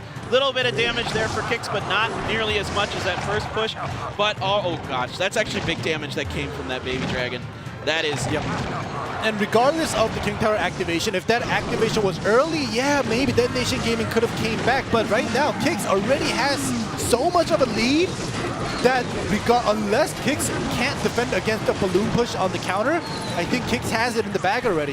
The Witch is actually really good now against the balloon. Yeah. She used to not be. Now she's great because she hits like a truck.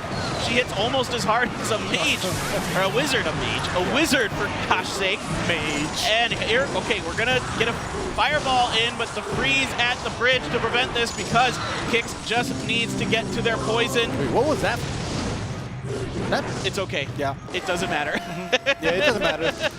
You can see Detonation knows this one is basically a GG. There we go. We get to the spells. Clean wins. Huge win for Kicks. Clean. How cleaner can this get? These two players literally swept the floor. This is like they were preparing for sending a rover to Mars. You know how if they have to clean the heck out of this? So there's literally no bacteria that goes with the ship to Mars because they don't want to infect the planet. And then we come there years later. We're like, wow, there's bacteria on Mars. There was life here. And it's like, no, we actually brought it here. Giant cockroaches. Giant cockroaches. You're watching Terraform Mars. Oh my god. You know it. I love that show, man. Giant cockroaches with muscles that transform. My goodness. Now we have to get the cockroach blood in ours. We're the weeb casting duo from Slasher Allegation. Whenever we talk anime, we all know, I know exactly what it is. Sometimes I'm surprised, to be honest. How do you know this? I mean, I'm not a weeb. What are you talking about? This was pretty masterful here by Kicks. The first game really well thought out. Having that Earthquake available is huge against that Inferno Tower, and then a freeze as well lets your Hog Rider just hammer away on that. And I like to joke that that the Hog Rider has Jalnir in his hand. Oh my god. I have to think about that word and how I'm gonna pronounce it because it's spelled so weird. Yeah, I'm like, it has a J and an M, and it's stuck together. But anyways, I also want to point out, I don't want to put them on the spot, but Joker and Tempura, they've made noticeable spell mistakes where they threw giant snowballs when the fisherman was pulling that hog in. They missed the freeze. Usually you can make small mistakes when you're in such a hurry, but when it's very noticeable, it adds up. The snowball, it's only 2. It's 2 elixirs, but it still adds up as those elixir wastes kind of goes, especially in 2v2s where so much elixirs can be used to push and defend. Now it's up to Raya. Let's get moving on to that 1v1. Yeah, Raya is back. He's trying to get Detonation Gaming a big win in the 1v1 set, and he has his work cut out for him against Legend. Legend, of course. I mean, Kicks just top to bottom. It doesn't matter who you throw in there. They're all really, really good 1v1 players. JP, Pedro, Onion, Legend, Malenton, all of them very capable 1v1 players. We've seen all of them do well in King of the Hills or 1v1 sets whenever they've been given the chance. I mean, I remember last season, you know, Onion and Mountain would come into the King of the Hills and play very well. So Crazy. This is just like, you know, a lot of people said at the beginning of this season, one of the best teams in the world. And if they can win right here, they'll be the #1 seed out of Group A. So they can definitely start that conversation for themselves as we get ready for the global finals at the end of the year. All right, game number 1, Raya versus Legend. What are we gonna see here? What decks? You have to keep in mind, Raya has beaten Pedro in the past. Yes. Against Kix when he went. He 2-0'd him. Yes. So, yeah, it's not Pedro, it's Legend, but I think Legend, like Raya's more used to Legend because they've played together last season together as well as this season. So we'll see. If he's able to beat Pedro, I think there might be a chance for Detonation to even at least bring it to King of the Hills. All right, an Inferno Dragon here from Raya. So, with the wall breakers, is this going to be the Mega Knight Witch? Yeah, I was thinking the Mega Knight. Yep. There we go. Yep. So, usually. Yeah, a lot of times Inferno Dragons. Yeah. Yep, You're not going to bring in the lava. Goblin Gang though, so this might be a little bit more spell baity than perhaps we initially expected. It's going to be that Royal Giant Executioner variant that was starting to kind of become popular before the most recent patch. Look at this huge counter push though. Oh my god, what do you have for this? Woo, just a log, Legend. That's not good enough. No. Look at how happy Raya is. He can't keep it in. Nope. Knight's going to get a couple swings, but it's not anything compared to the damage that Raya has done here so far. Yeah, that Mega Knight, man, he is really strong right now. You throw, like you just saw there, you throw those wall breakers behind any kind of big unit, even a golem or a giant or something like that. I've seen this on the ladders. It's hard to defend it because you have to throw something behind it. You can't just use a spell. You can't use arrows. Or the best spell you can use against it is Fireball. Yeah, but that's expensive. It is. You can't use Log. So you have to drop like something that can actually kill them quickly. A Hunter. That's why Hunter's popular. There's a few others as well. Valkyrie will do it for you a little bit. Dark Prince is okay, but it's hard. And you got to get the positioning right. All right, look at this. Look at this. Look at how Raya is using the wall breakers. Yep. There just isn't enough defense because, you know, he has the log and that's fine if it's just... Royal Giant actually does land some shots onto the Princess Tower, and the Mega Knight, yeah, it's not as strong as a P.E.K.K.A, but it's still going to be able to stay alive and keep that Executioner at bay for a while. And I don't know, Legend right now, you guys can already tell how early he lost that Princess Tower is just... There's that Witch. Yeah, there's that Witch, but still, he's going to have a hard time.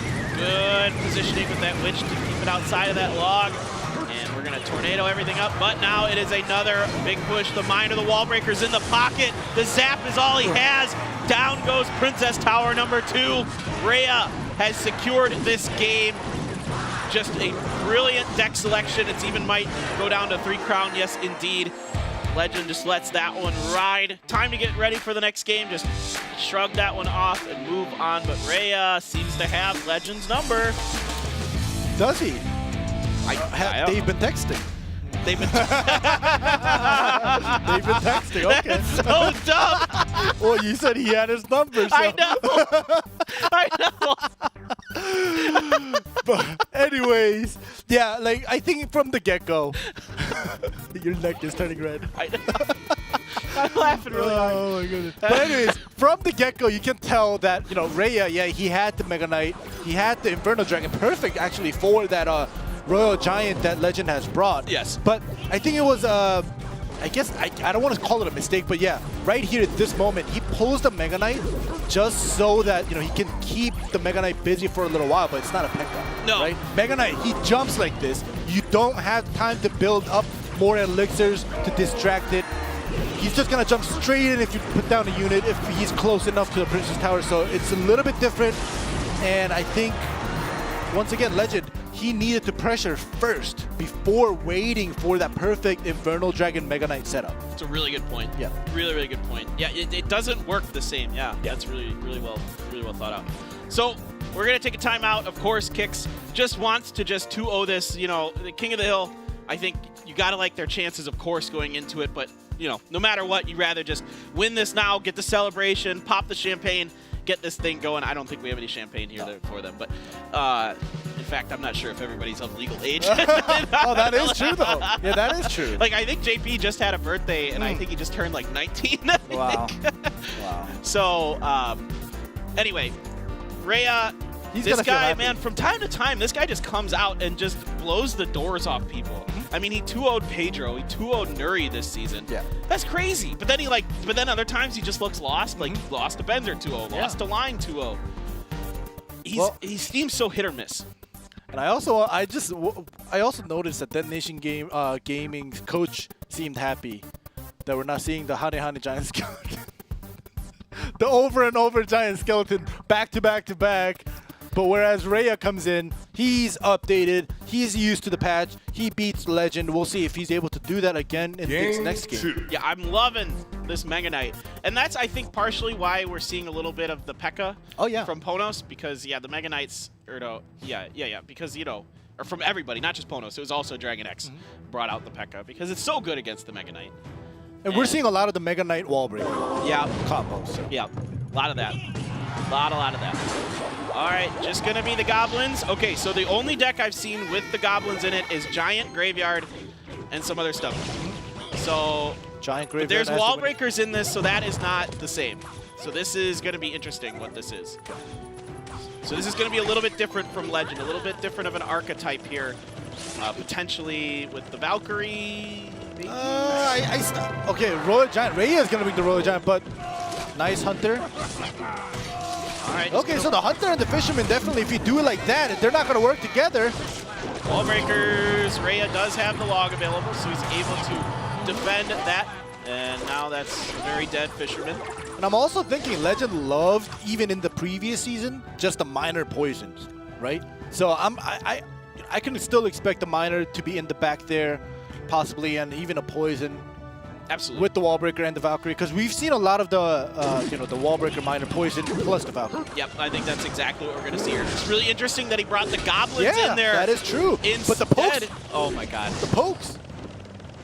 Yeah, they're not pokes. They're Raya stabs. had, yeah. Well, they're pokes and stabs. Yeah. Both are accurate. No.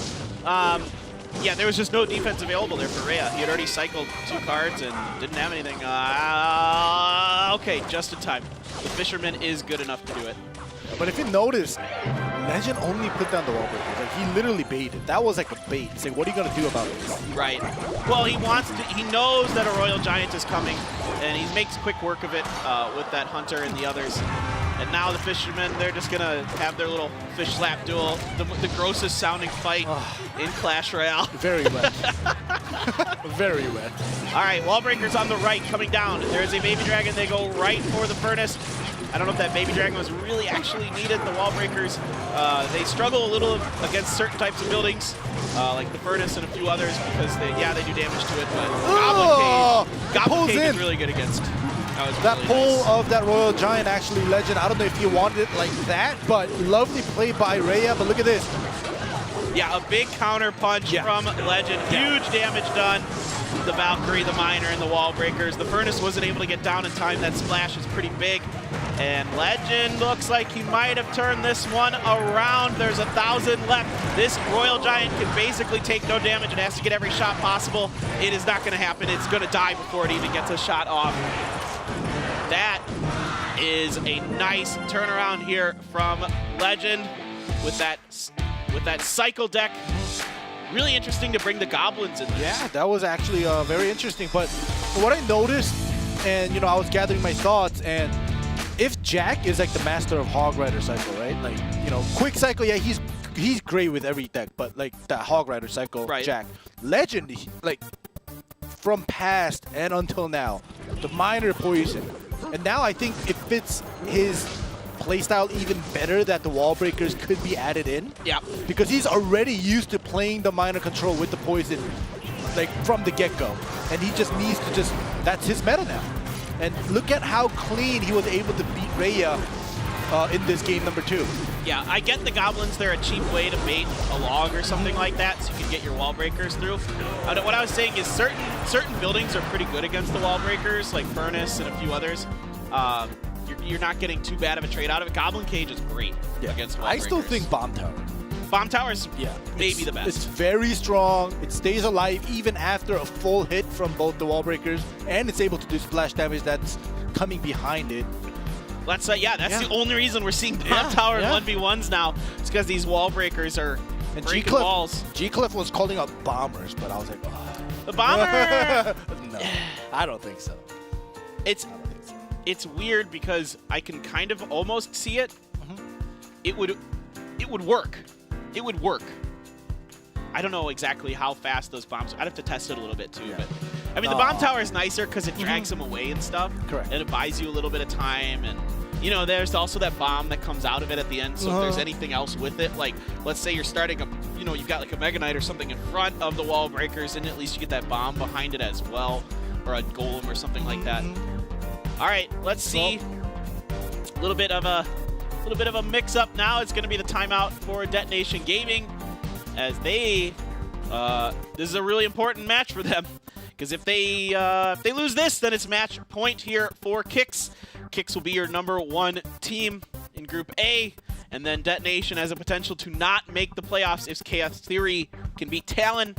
Up next, can Raya do this? There is a ton of pressure on this kid right now, and this is huge. Yeah, this is the moment. Big game. Game number 3 between Legend and Raya. This has been a great series between these two so far. Legend, I'm telling you, he's so happy about this current meta.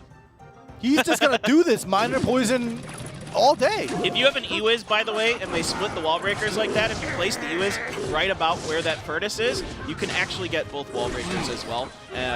So you could defend them. Just in case people were curious. That was something I saw on a YouTube video that I was watching the other day. All right, well, either way, it seems like Raya might be just sticking with that Royal Giant, but let's hope that he can keep up the pressure before Legend finds his minor poison cycle here that he likes to go up against, because now that he showed the Furnace Baby Dragon, he can prep for that Royal Giant. Right, and assuming this is the normal variant here, there is an Inferno Tower, so assuming that this is a Royal Giant deck, this is really challenging for Raya. Correct. That Inferno Tower is so hard to deal with when you have this deck. Yes, the Fire Spirits can help from the Furnace to distract it a little bit. You can try with the Baby Dragon or a Mega Minion, but a lot of times your opponents are keen enough to keep those units at bay with other things and able to get that Inferno Tower down on top of your Royal Giant. So you got to find some kind of weird cycle, and the best way that I find to do that is to set up your Royal Giant behind your King Tower first and let it build some steam. Whoa. Look at this. The Royal Giant has put down the counter. It's happening, but once again, the Inferno Tower is going to be great. Yep, the bats as well. Inferno Tower is going to make short work of that Royal Giant with the bats as well. That's what I'm talking about. It is so hard to get that Royal Giant through with an Inferno Tower unless you have Lightning, which Raya might. But then you got to wait till double elixir time. Yep, and it is now.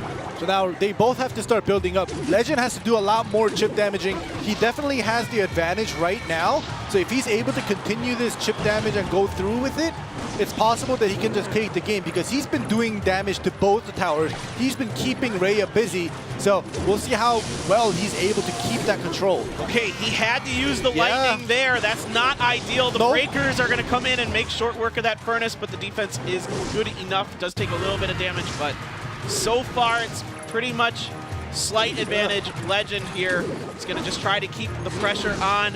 That Miner is going to get some swings in, so some decent damage there for Legend. Going to use that Valkyrie to distract the Baby Dragon for a little while, kill those skeletons as well. And we'll see, can Raya find the timing to get the Royal Giant and get his Lightning available as well, because that's going to be his best answer to that Inferno Tower. Exactly, and you can tell how comfortable Legend is, because like I said, he already had the advantage, but he's been doing split pushes, and now both the towers are actually very low. Yeah, so Legend, ideally he wants to find a way to bait out the Lightning, but I don't think Raya is going to bite. There goes the Miner in the back again. All right, now it starts to get scary. You get that Valkyrie pulled away as well, so that's a lot of damage not being done to that Royal Giant. There's the expected Lightning for the tower, but no tower was used. So now there's a push on the right. Furnace is great against these wall breakers, buying a ton of time here for Raya, but that miner is getting some serious work done on the bottom left. Exactly, but Raya now slowly just using the lightning. Yeah, there was no Inferno Tower put down, but he knows that he needs to build up damage. He needs to start stacking damage onto that top right side Princess Tower because 700 left for the bottom left. And Raya, oh, he's gonna switch lanes now. All right, I like it. Knowing that enough elixir had been committed to that right-hand side. There's the lightning again. No Inferno Tower used, but a decent amount of damage. Those wall breakers, or they get through, just stop short the help of those skeletons. And now the Fisherman's gonna pull that miner away. Things are neck and neck. Is it going to come down to the spell damage from the lightning? See, that's the problem I was talking about, because now Raya knows that Legend, he only has the zap. As long as he can get rid of that miner perfectly, he can add up the spell damage and he can actually come out on top. But this time, the miner does lock on. The skeletons do come down a little bit late. Yeah, you're going to get the Fisherman. It's going to pull it away. He had to buy time for the bats, but the bats are attacking here as well. 140 left. A miner and a zap, something like that. If any of them get through, there is the miner right away. And it is going to be Legend who takes it. Kicks, wins. Oh! They are your #1 team from Group A. Flex those muscles, Legend. Well done by them. What a season here for this team. They are in the playoffs. We knew that already, and now they get to have that #1 spot. Congratulations to them. Heck of a game. Yeah. DragonX, they lost their game. Now they've been brought down to 2nd place. But now we got that out of the way. I think 3rd game is going to be crazy. Yes. Now yes, it is. It's not like Detonation won and didn't even give Chaos Theory a chance. Now they've given Chaos Theory a chance. Yes. I guess not on purpose because they didn't lose on purpose. But now Chaos Theory has a chance. Oh my goodness, they have to beat Talon no matter what. Yep, that's all they need to do. Yep. All Chaos Theory needs to do is beat Talon, and they will go into the playoffs, and Detonation Gaming will be eliminated. But no way Talon is going to give them that easily. Nope. Talon definitely wants to get some revenge here. It is going to be Chaos Theory versus Talon, the last game of Group A for the regular season. Do not miss this, guys.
今までチームの中で2対2がずっと課題で負けてきたので、今回勝てたことはすごい自信につながりました。アジアの中で一番強いのかなって思っていて、そしてまあ戦績も良くて、そこで勝てたのは本当にでかくて、正直自分も驚いてるんですけど、本当に嬉しいです。レイヤー選手と羽根選手がいて、最初は2人とも遠慮がちだったんですけど、シーズン2に入って2人とも慣れて、新しくジョーカー選手が入って、まあ、環境も変わったんですけど、そして今回キックスに勝って、さらに雰囲気も良くなって、本当に流れも最高という次もいきたいと思います。このデッキって、まあ、ラバーあった方がいい、ラバーじゃない、初手にラバーあった方がいいからめっちゃ狙ってたよね。初手ラバーが一番強いから、よしよし、まあ、5ボール切ったから初手ラバーだ。これラバーと思ったけど、ロイホこれひょっとしてあれじゃないっつってきついなと思ってベンチでも相性きついな、ちょっと予想外のデッキが来て、ここに雪玉来てくれたら美味しくて、まあ、クローン刺さるかなって思ったけど、次の18で抑えられたっていう。相手のマジでうまかったな。これうまかったな。そう、これでもうクローンかけてもどうせされるから。されるけど、されるけど、これ雪玉いた？いない。さすがにおられるから軽く止まるけど。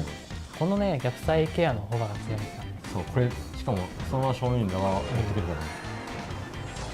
ランバーとか追加しなかった？してないか。したよね。したような気がする。レイジ使った気がする。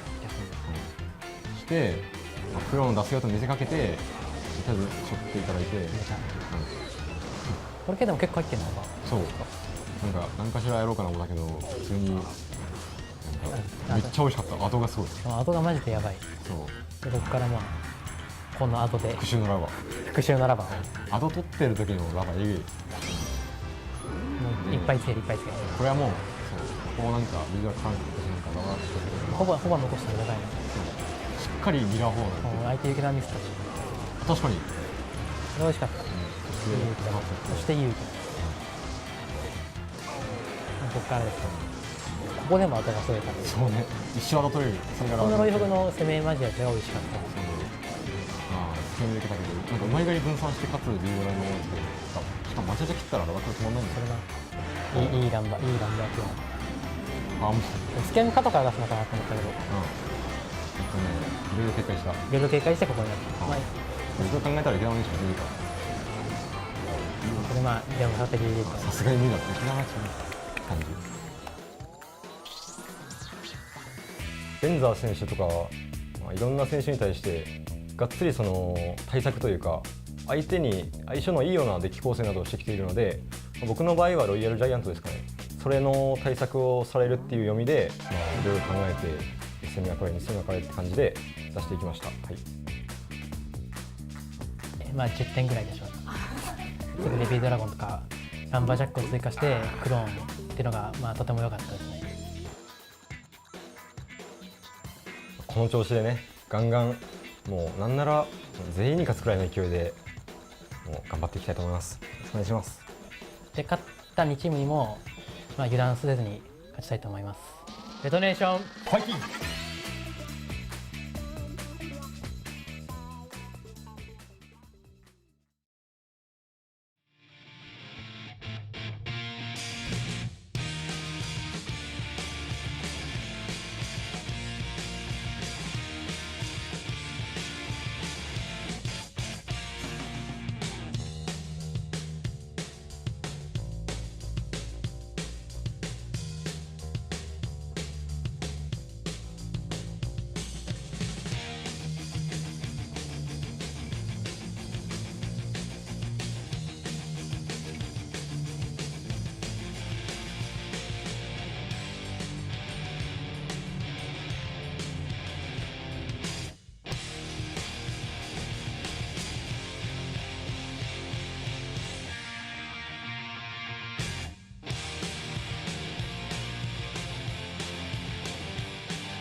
Let's go.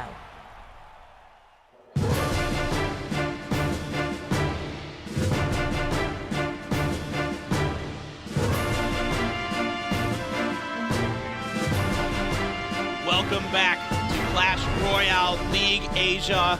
The last game for Group A of 2019 is coming up, and it's a big one.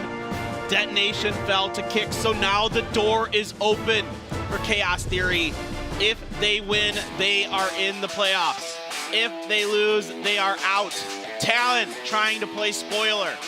What will Chaos Theory do? What lineup are they going to bring here? I mean, okay, guys, you both just like did the same thing. Ugh. F. Right now, what I was doing was my reaction to that. No comment, literally. But anyways, yeah, this last game could have meant nothing to both teams if Detonation Gaming beat Kicks. But because Detonation Gaming lost, now they are the ones sitting in the audience waiting to see if Chaos Theory will win or not. Because before that, it was Chaos Theory watching if Detonation was going to win or not. Now, it's all up to Chaos Theory. All right, so Careless and JTV coming out for the 2v2 once again. Okay. So we're still kind of rolling with that duo again for Chaos Theory. And of course, it's going to be Benzer. Now, this is fascinating here. We've got Tattoos going to be your 1v1 guy. He hasn't played in a 1v1 set. Nope. He's played some King of the Hill against Kicks. He did beat Onion and Pedro. But this is his first time in a 1v1 set against one of the best in the world, Benzer Rydell. And you got Tochi and you got Trainer Dexter's on the back end, of course, for both of these teams. And Yugi and The Rock, they're banning the Lumberjack, which I think is pretty interesting. Probably a targeted ban is my assumption. Yeah, they just know that, you know, JTV and Careless like to use that Lumberjack. Yeah, and you know, getting rid of that Lumberjack obviously is going to kind of slow down, like maybe a balloon push, maybe a Royal Giant push that you usually pair that Lumberjack up with. But either way, like Paperthin said, that probably a snipe ban here coming in from Yu-Gi-Oh! And The Rock. We'll see what happens because the meta, as we know, it has been just shifting so much that there's so many mixed decks. There's not really like, oh, this is like a meta deck that always comes out, like back in the day, like the P.E.K.K.A. Ram Rider, the P.E.K.K.A. Battle Ram, like stuff like that. So, like, especially in 2v2s, anything, literally anything could happen. Yeah, anything goes. And we've seen just about everything under the sun in the 2v2s. Jeez, we've even seen people try Expos and Mortars and that kind of thing. It's just all over the place. What you will see with the Lumberjack ban from time to time is that people will just bring the Rage spell. Yeah. If they just are like, all right, you banned it, you sniped our pick, well, okay, we're just going to use the Rage instead. So, I mean, even you can see here, Yugi Art likes to play Lumberjack himself in the 2v2s. So, just, it is a really powerful unit in 2v2s in various different ways. It can defend graveyards extremely well. It chops down larger, beefy units like the Royal Giant or Giant Skeleton relatively quickly and then runs away really fast. And of course, it drops Rage. So it is just in general a very versatile unit. Definitely is. Oh my goodness. I'm very curious as to what Chaos Theory is thinking, what's going through their heads right now as this match begins. There is going to be a lot of emotion from Chaos Theory one way or another. We saw, look, you can already see Benzer's already stressed out over there. Yeah. I mean, we saw last week how much this meant to them to win that game, to keep themselves in the playoff hunt. I mean, there were tears. It was very emotional for them. And if they can win this here, I tell you what, well, there might be tears one way or another. But, all right, Witch and the Giant Skeleton is our new favorite combo here in Clash Royale League Asia today. And, yep, more of that. I mean, the Witch is so good. Yeah, it's so good.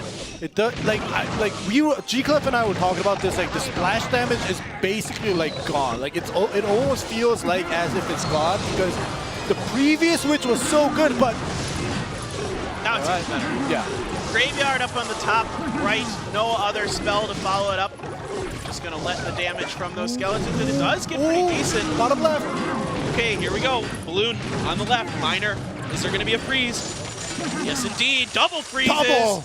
The defensive freeze. Nice. Here comes the Witch. She's going to end up cleaning up that balloon. I don't think it's going to get a drop. No, it does only get its death damage. So both teams having to use their freeze. That poor witch just walks right into that bomb. So far, slight advantage for Yugi Art and the Rock. And here we go. Balloon right behind that giant skeleton. Once again, you can see Yugi Art saying, let's just keep this going. Let's keep going. And that balloon, there's enough answers for the balloon.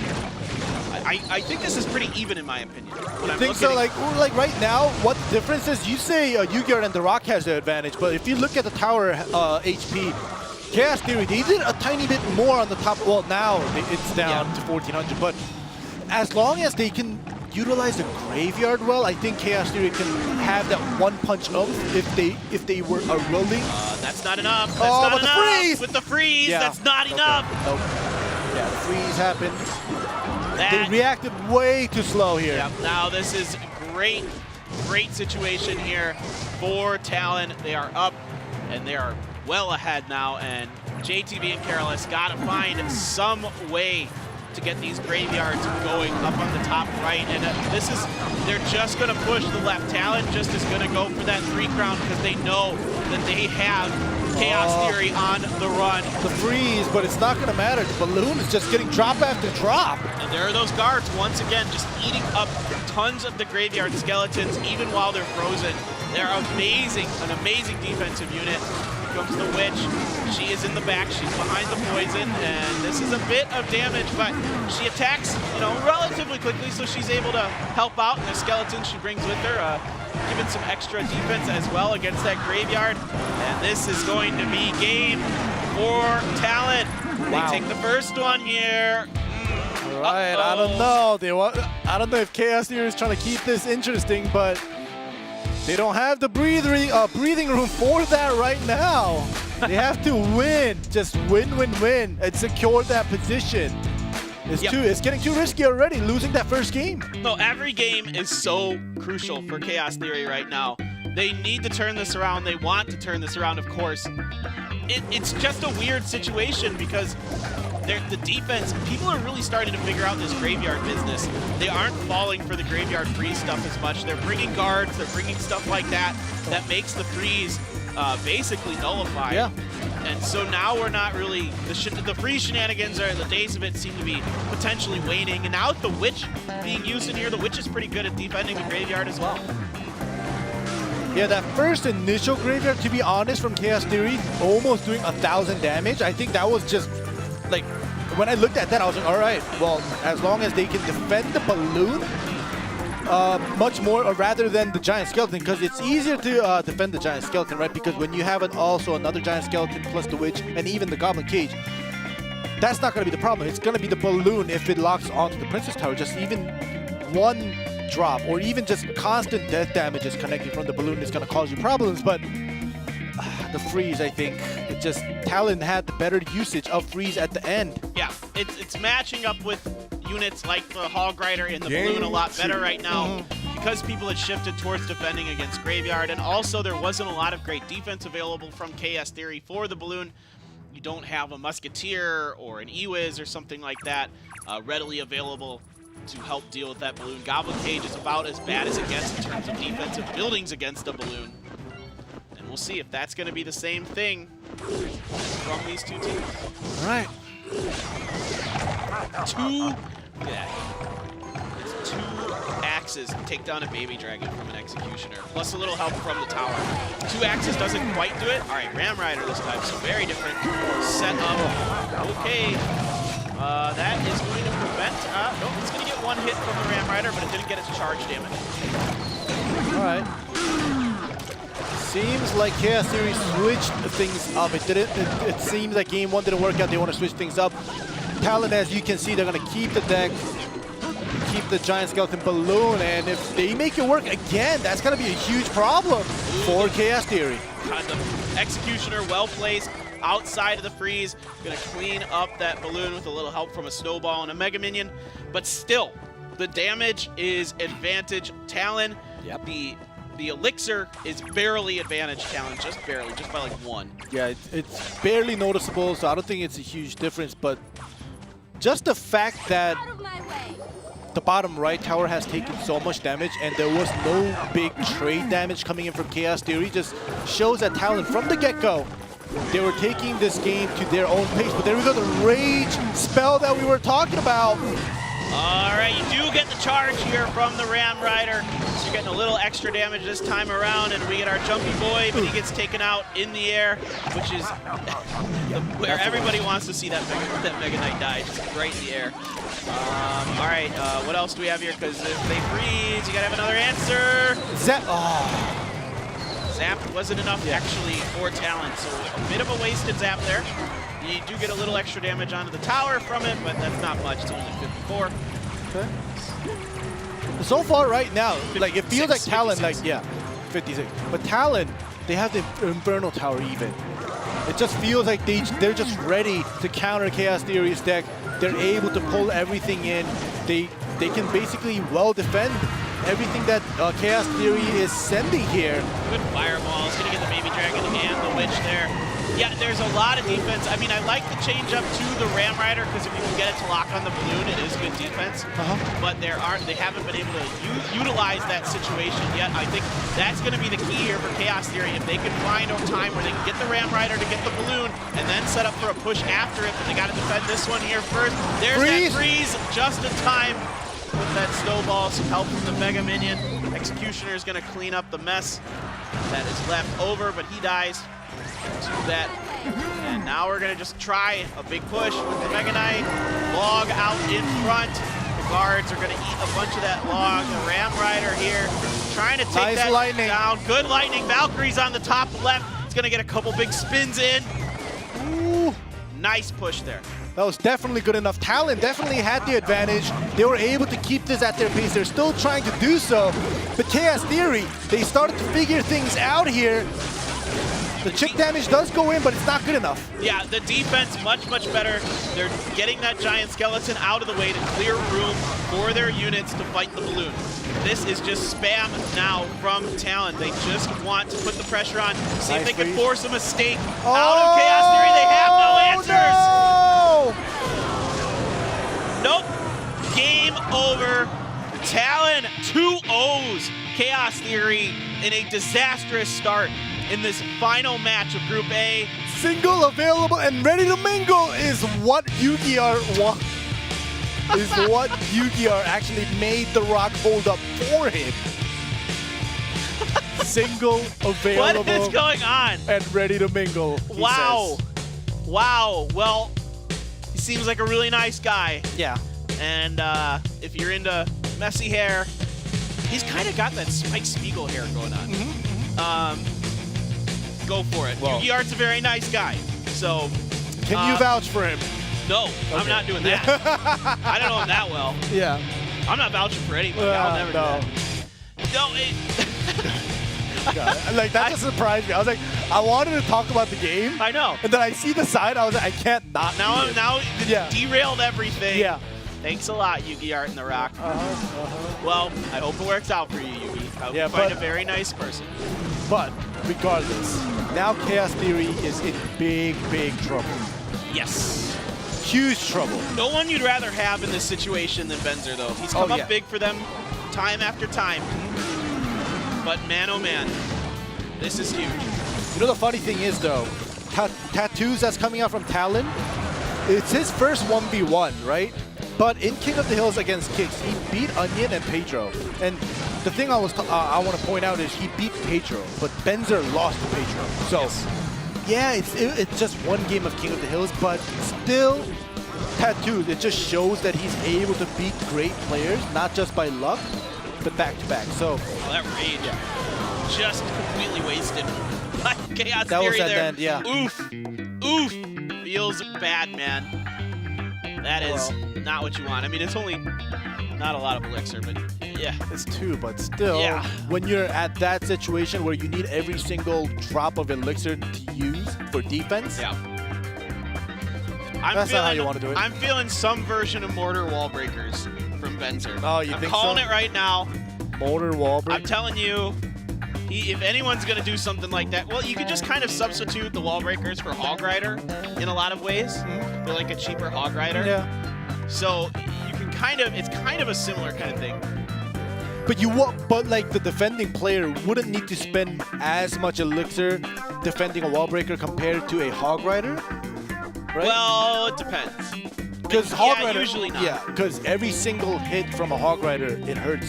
So you want it to just hit at least just at most once, right? Right. But wall breakers, it's a lot easier to defend against with cheaper cards or spells. So I don't know. I think it's possible, and if anybody does it, like you said, it's gonna be Benzer. But this guy, Tattoos, he's gonna be the game changer here. Yeah, we really don't have much information on him other than those couple King of the Hill games he played. Like, I don't think the look on his face, he's like, he has no idea of what he's gonna do. He's like, he looked at the camera, he was like blinking. I was like, I don't know. Well, he's just probably a little nervous. It's his first 1v1 set of the season, just trying to get everything composed to get ready there, get those fingers ready to tap, tap, tap, and try to take down Benzer, Rydell, and dash Chaos Theory's hopes. Oh my gosh. Okay, so it is wall breakers from Benzer. Zap is just good enough indeed if you get it off. And all right, there's that miner as well from Benzer. Miner crisscrossing the other side. Oh my goodness, So, are we really gonna see? telling you. Are we really? Now, it might just be the spell bait here from Benzer, or the Mega Yeah, Knight. but still, we actually never saw Mega Knight a... is Mega Knight. Yeah. I wanted it, we all wanted it. Yeah. Whoa, that wall breaker's gonna get in. That one's gonna get it, but look at the top left, the counter push. Nice. Yep, Ewiz will clean up the wall breakers just fine, no problems. That zap, though, from Benzer is gonna give a little extra damage. Wait! Whoa, The Inferno Dragon locked Inferno! off. Okay, the zap, but still, that's not gonna be good enough. Jeez. Oh. Oh, and it turns around. Yeah. It Look got at bored. it. It got bored Oh. with that miner. Oh my goodness. Oh. All right, well. Tattoos, like you can, with his deck, it's like the deck that we have seen on Thursday multiple times, right? The miner, Yeah. you know, with the poison and the Most Valkyrie in likely, there, yeah, with the wall breakers, yeah. But Benzer, the witch. Yep, there's the Witch, which we expect to be followed up by a Mega Knight, but maybe Benzer will play a little bit of a trick on us. Gosh, those wall breakers, every time Yeah. they get so close, like no matter what. Valkyrie's usually pretty good against the Witch, but that was far enough away to buy enough time with the help of the Princess Tower. There is that Inferno Tower indeed. And that is that gonna get splash damage? Oh, it doesn't matter. It just locks on to the Doesn't tower. matter. The zap reset everything. That zap's not going to be good enough at the Oh. wall breaker. Rip. Rip. Down goes Tattoo's first Princess Tower. I'm telling you, these guys, they want to keep this interesting. They want to make it go to King of the Hills. I'm telling you. Well, of course, definitely Chaos Theory wants Oh, yeah, that. yeah, yeah. Ooh, that breaker gets in, though. That's pretty significant damage, actually. You can see Benzer kind of tilted his head on that one. You know, you don't want that. Great use of the Mega Knight here, and this is a great situation to have, because that means you're going to force out this zap from Tattoos at some point, and then you can try your wall breakers again, potentially here. All right, those bats are down. That is an Inferno Dragon that is not dead yet. All right, but the wall breakers from Tattoos and the poison as well. Gonna be your defense. Just Oh my God, that's so time. close. Woo. But yeah, there's only 50 seconds left. Tattoos most likely not gonna get it. Benzer has that Mega Knight and pressuring with the Witch in the back. Yep, this is smart by Benzer, knowing the time is running out. He just bridge spams, forces the defense. Wall breakers in the pocket are going to get another shot in, and down goes Tattoos in game number 1. Benzer Rydell, when everything is on the line, this guy is money. Well, Money, money, money, money. one more game left for Benzer to bring it to King of the Hills. We'll see if he's able to do so. Tattoos, yeah, he's trying to stick with the meta. He's trying to play what, you know, obviously he could have chosen the Mega Knight Wallbreaker deck as well, because we've seen a lot of that. Yep. But he decided to stick with the lighter deck, the faster cycle deck. Unfortunately, the Mega Knight Wallbreaker deck that Benzer brought just, I don't want to say like hard counters, but like in a way, like it counters so much of the light units that you cycle through. And like Benzer with the zap just had it perfect with the Witch setup in the back. It's just unfortunate. Yeah, it's not gonna work hard. out. Yeah, it's just hard. And that Inferno Tower, there's just too much distraction to really get onto that Mega Knight like you want. There's all these skeletons running around it, bats, and goblins, and it's like you're in a fairy tale book or something, man. Like you're watching a Disney movie or something. It's like there's too much other junk going on. Well, there's the timeout called from Talon. Like, I guess for them, even though they didn't make it in, they want to, you know, try their best till the end. They want to lock it in because they won 2-0 in set number 1. So if they're able to call this timeout and this allows them to come back, this allows Tattoos to come back, then it's good for them. But Benzer, I'm telling you, these guys, they need to win. They just need to win. Doesn't matter how many games you lose. You have to win your sets. He has to win this set. They have to win the King of the Hills. If anyone can do it, it's Benzer. You can see Detonation not leaving. The worry on their face. Every game that Chaos Theory wins is going to continue to mount that sinking feeling in your stomach you get when you're on the sidelines of a competitive event. And it is not, your fate is not in your hands any longer. It is in the hands of another team. That is the worst feeling ever. Feels gross. Ugh. Well, all right, timeout, almost over.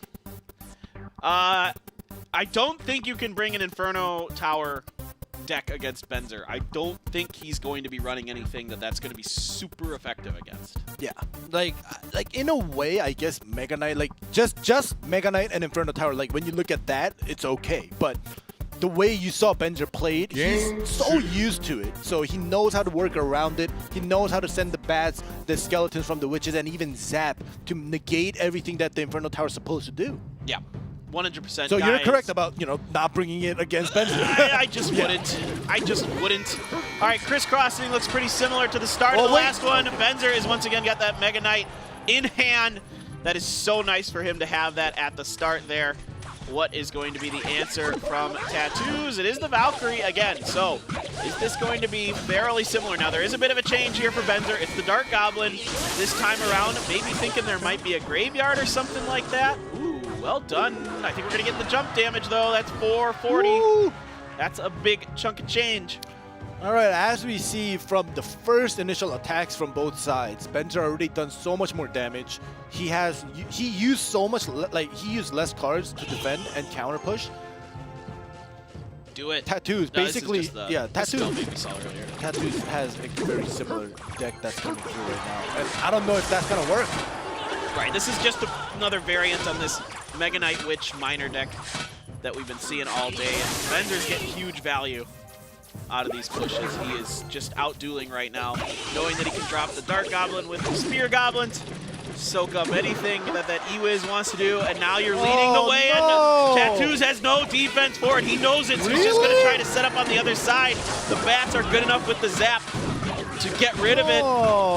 Benzer is solidly in charge of this right now. He is the chairman of the board. All right. The reason I was just saying no and whining is because when you do a counter push, right? I'm whining. I'm like about the plays of You're fine. I'm going to be honest. Go ahead. Benzer, he did that push with a 2 Elixir Spear Goblin, a 2 Elixir Bat, and a 3 Elixir Miner, right? That's a total of only 7.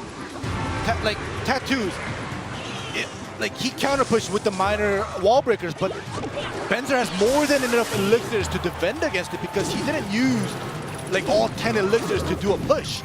So that was definitely not worth sacrificing. Look at this. Benzer is just thinking about going for the home run here. Just getting that 3-crown win. The Dark Goblin wails away. 8:78 left on the King Tower. Benzer has all the options available for him. He's just going to let those wall breakers hit. He knows it's okay. There's that Inferno Tower. Now it does get onto the Mega Knight that time. So that's some decent value, but the Miner on the back.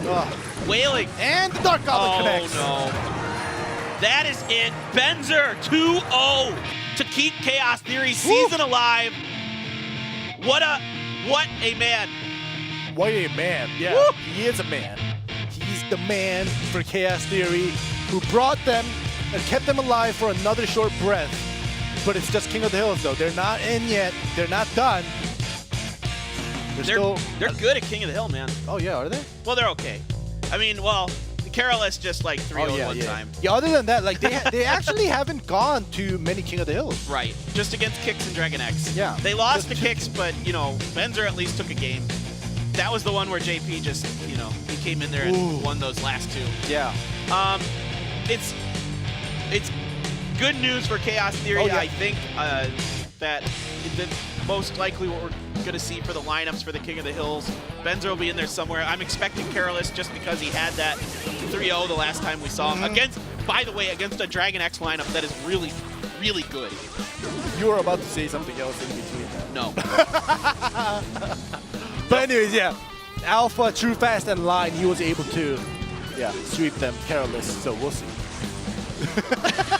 You still thinking in your head. I have no idea what you're talking about. No idea at all. Oh, I God. never say bad words. All right. Yeah, but like game number 1, Yes. it was great, right? Like Tattoos, he did everything he could to go up against Benzer's Mega Knight with the very light cycling deck. But game number 2, I don't know.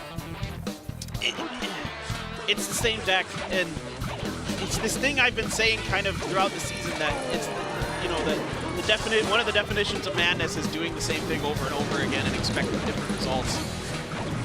And I get it, you're confident that you can outcycle Benzer, you can figure out a way around it, but, you know, Benzer made minor changes to his deck, and, you know, it still worked. It worked even better, actually. He changed the Goblin Gangs out for Spirit Goblins. He also stuck in that Dark Goblin as well, just in case that Graveyard deck came out or anything else that he needed for the Dark Goblin. But either way, the changes that Benzer made, even though he won game 1, but you can tell the Tattoos, he lost, but he made no changes, and he came with the very similar deck, and he just lost even worse. Well, he's going to have a chance, potentially, to redeem himself. He is going to be the anchor for Talon. Benzer's going to be your anchor for Chaos Theory, JTV, and Careless. So we're going to see the same lineup that we see pretty often from them. No Trainer Dexters this time. And Tochi, Yugi, Tattoos are going to be your lineup here. So Tochi has been pretty good. Probably, I think we can safely say, the best 1v1 player for Talon this season. With him at the start, I like it. I think it gives a really strong, like, opening punch here for Talon, potentially taking 1 or 2 games off of Chaos Theory and putting them in a really dire situation. Maybe. We'll see. But JTV is no slouch. Yeah, definitely not. And you're talking about how Tochi, if he's able to get 1 or 2 players down, right? And if it's Benzer at the end and he has to 3-0, that's going to tire him out. And that's also definitely another strategy that you can go with, depending on selecting your lineup the way you want to go up against a certain team. Whereas here for Chaos Theory, we have Benzer the anchor, probably the best 1v1 player for this team and possibly in Asia, to go, you know, wait at the end just to make sure that he's able to defend his team from not making it to the playoffs. So we'll see what will happen, but just coming down to King of the Hills is already so just exciting for us. I mean, I'm really excited for this. I mean, if Careless like 3-0s again, wouldn't that be just absolutely insane? Like, he just comes in and just, like, blows the doors off of another team. Like, that would be one of the craziest things I can remember happening. Back-to-back 3-0s for somebody.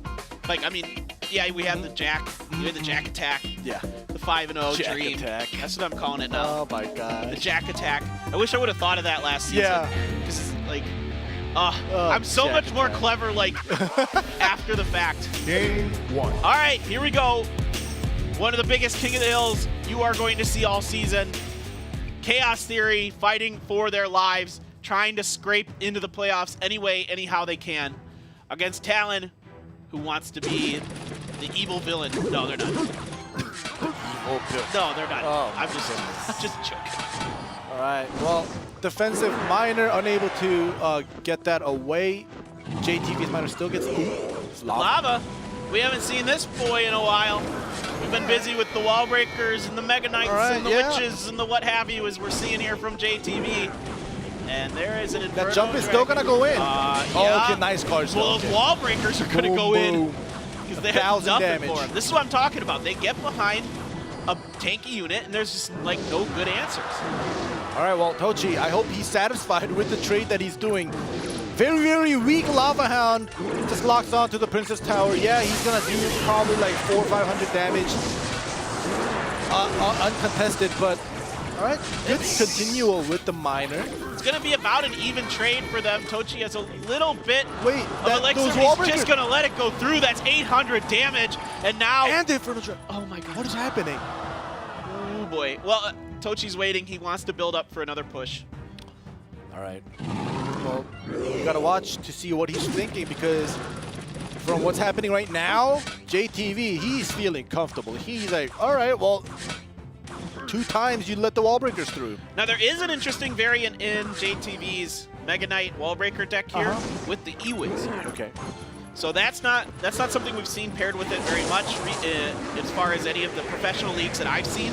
It's usually been some other stuff, but it's good defense against the Lava Hound and an Inferno Dragon. So, but now you've got a lot of damage coming on the bottom left. We might just be trading here in just a second as we get into double elixir. JTV knows that that one is dead. He's going to let it fall, but if he can take that right hand Princess Tower relatively quickly, he only needs to do a little bit more damage to get into poison range. All right, he's gonna try to get that Inferno Dragon. Okay, I was gonna say, try to get it locked on to the Princess Tower, but it didn't. Those breakers come through once again. JTV setting up to take 2 Princess Towers for himself. There's 30 seconds left. 30 seconds. He needs to take one or the other. He's got to get on it right now. He might have to utilize a poison, but no, he's going to use it defensively here because he feels like that miner, it is left alone. So it is going to take it down. Good defensive poison, a little bit of damage lock on though being done. The guards in the pocket is a real problem, but able to get that E-Wiz down just in time. This baby dragon's going to get cleaned up here from the Inferno. So it is slight advantage JTV, but man, is it close. It's so close. Even though Tochi allowed 2 sets of wall breakers to get through, he's so close. But look at this, JTV even closer. Oh, those wall breakers kick it in. There we go.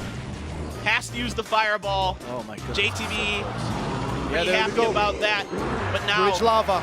Can he defend? He might just opt to just kind of take out the my units goodness. behind the Lava Hound here, but here the comes Inferno the miner. Dragon isn't locked onto the Lava Hound. It's okay, that's Now okay. it is. All right, that is, the Goblin Cage is great defense, like I was saying, against those wall breakers. You just saw that. Here comes that defensive Fireball! poison, and the fireball's gonna be enough. Tochi does it. Oh my goodness. Woo. That was close. It was very, very, very, very close. My faith was shaking. It was shifting towards JTV. I was like, all right, well, you allowed 2 sets, and now even the 3rd set of wall breakers on the left side to get through. And oh my goodness, this guy, Tochi, he's like, all right, do all the damage you want. Just be ready for when it gets to double elixir, because I'm going to give you some fat, big pushes coming through. Yep. The miner's getting so much work. The defensive poison's occasionally working out well, but that last one, I think, was just desperation from JTV. And Tochi, some great kind of internal math here, knowing that he can absorb some hits from these wall breakers early on and still make the Lava Hound pushes work in the long run. Digging into the old school deck a little bit. Well, we call it old school because that was like a week ago. Last patch or whatever. Look at this. Brilliant guards that just keeps that Inferno Dragon busy for days. You see, this is what happens when you put the Inferno Dragon behind the King Tower instead of the bottom right or the bottom left corner. If it does get distracted by other units that's coming, it locks onto the Lava Hound a little bit late, and when it comes down to like a couple hundred HP, we always say the Lava Hound is weak, but when it's that low, the Princess Tower, every single small hit matters, and you notice that Inferno Tower locked on a little bit late and Lava Hound locked on.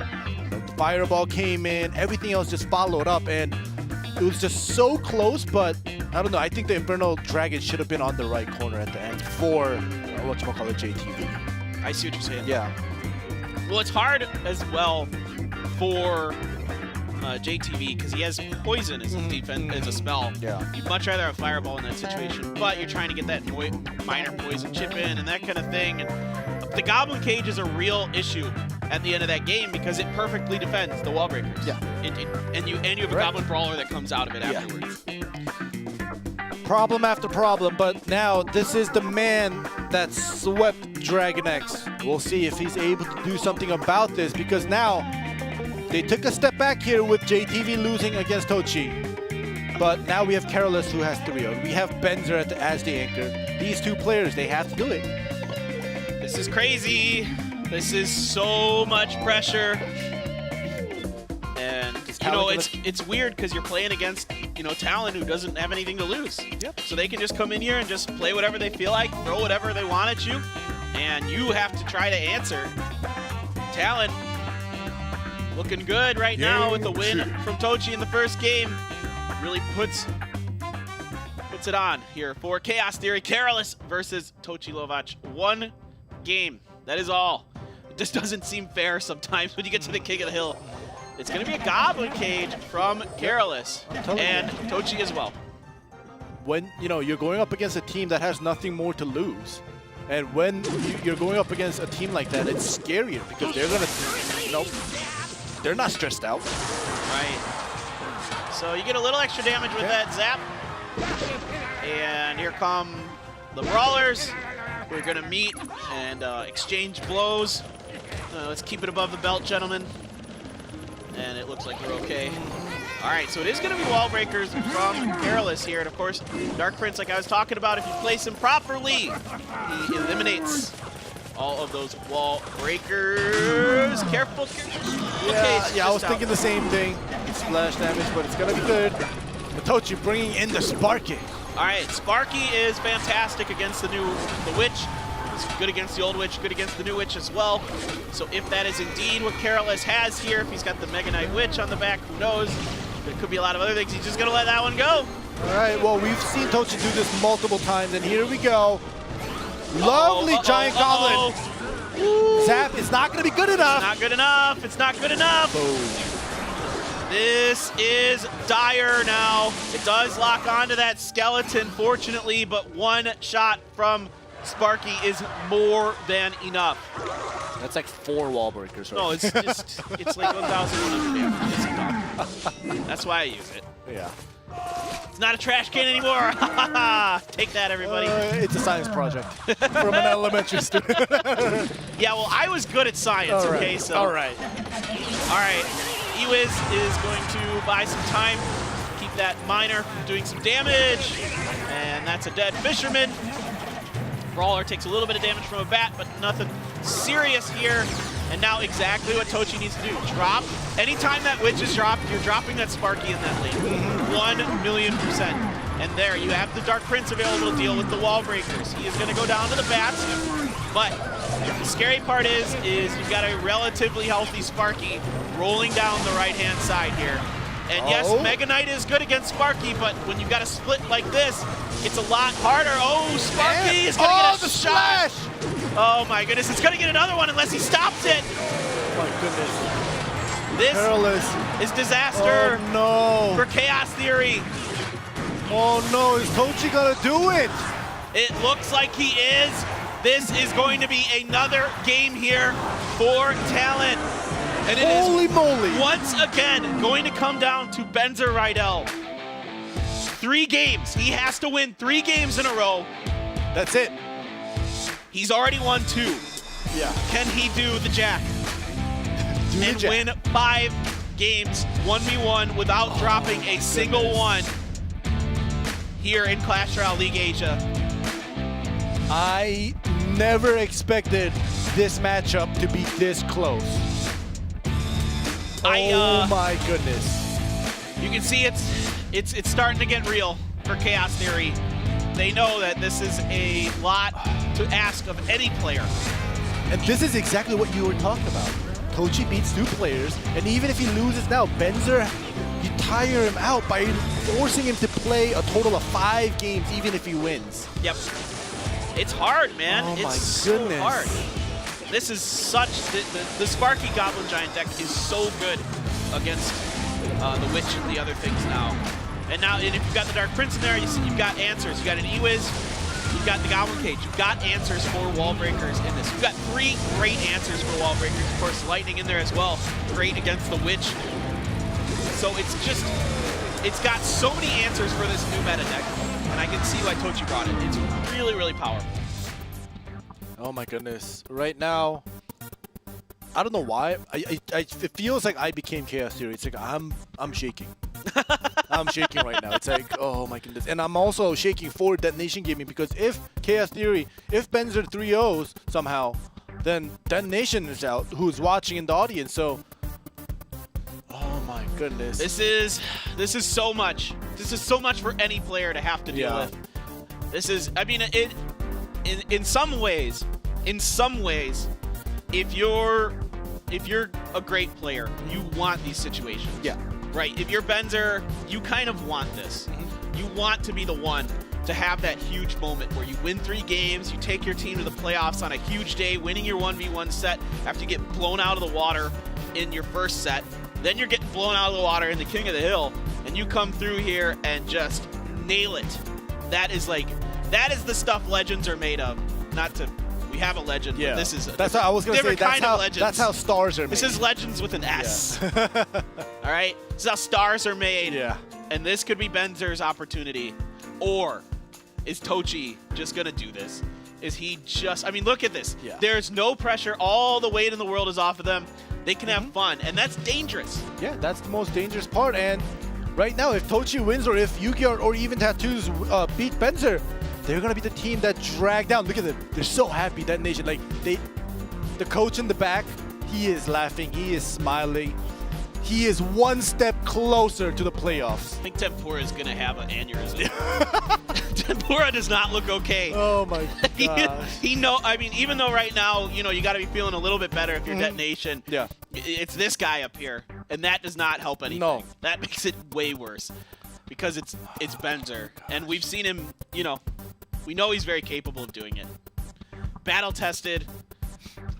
This guy is ready, going against, you know, a newcomer to Clash Royale League Asia this season, Tochi, but a very strong player overall. I'll be curious to see what Talon wants to do with their roster going forward. Yeah. What changes they might make.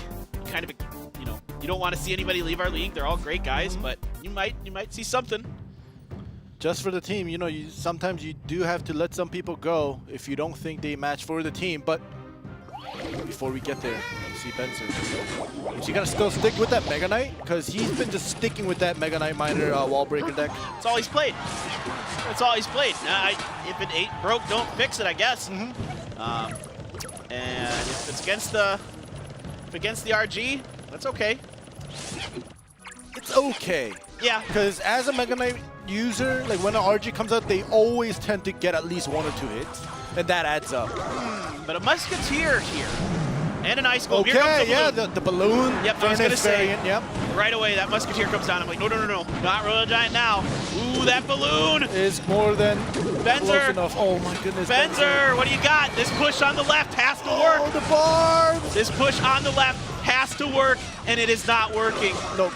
It gets some damage, but not nearly enough. Okay, you get a little bit as well from that Inferno Dragon, but it's still not nearly enough. All right, now what I do when I'm casting Tochi is like when he takes some damage from a counter push, I'm not gonna even mention it because he's done that so many times. He's like, all right, wall breakers, come in. He's like, welcome, I'll open the door for you. That's a good point. Yeah. We don't even need to mention it apparently. Because he's just taking so much. It's just a given. Yeah. He's just fine with it.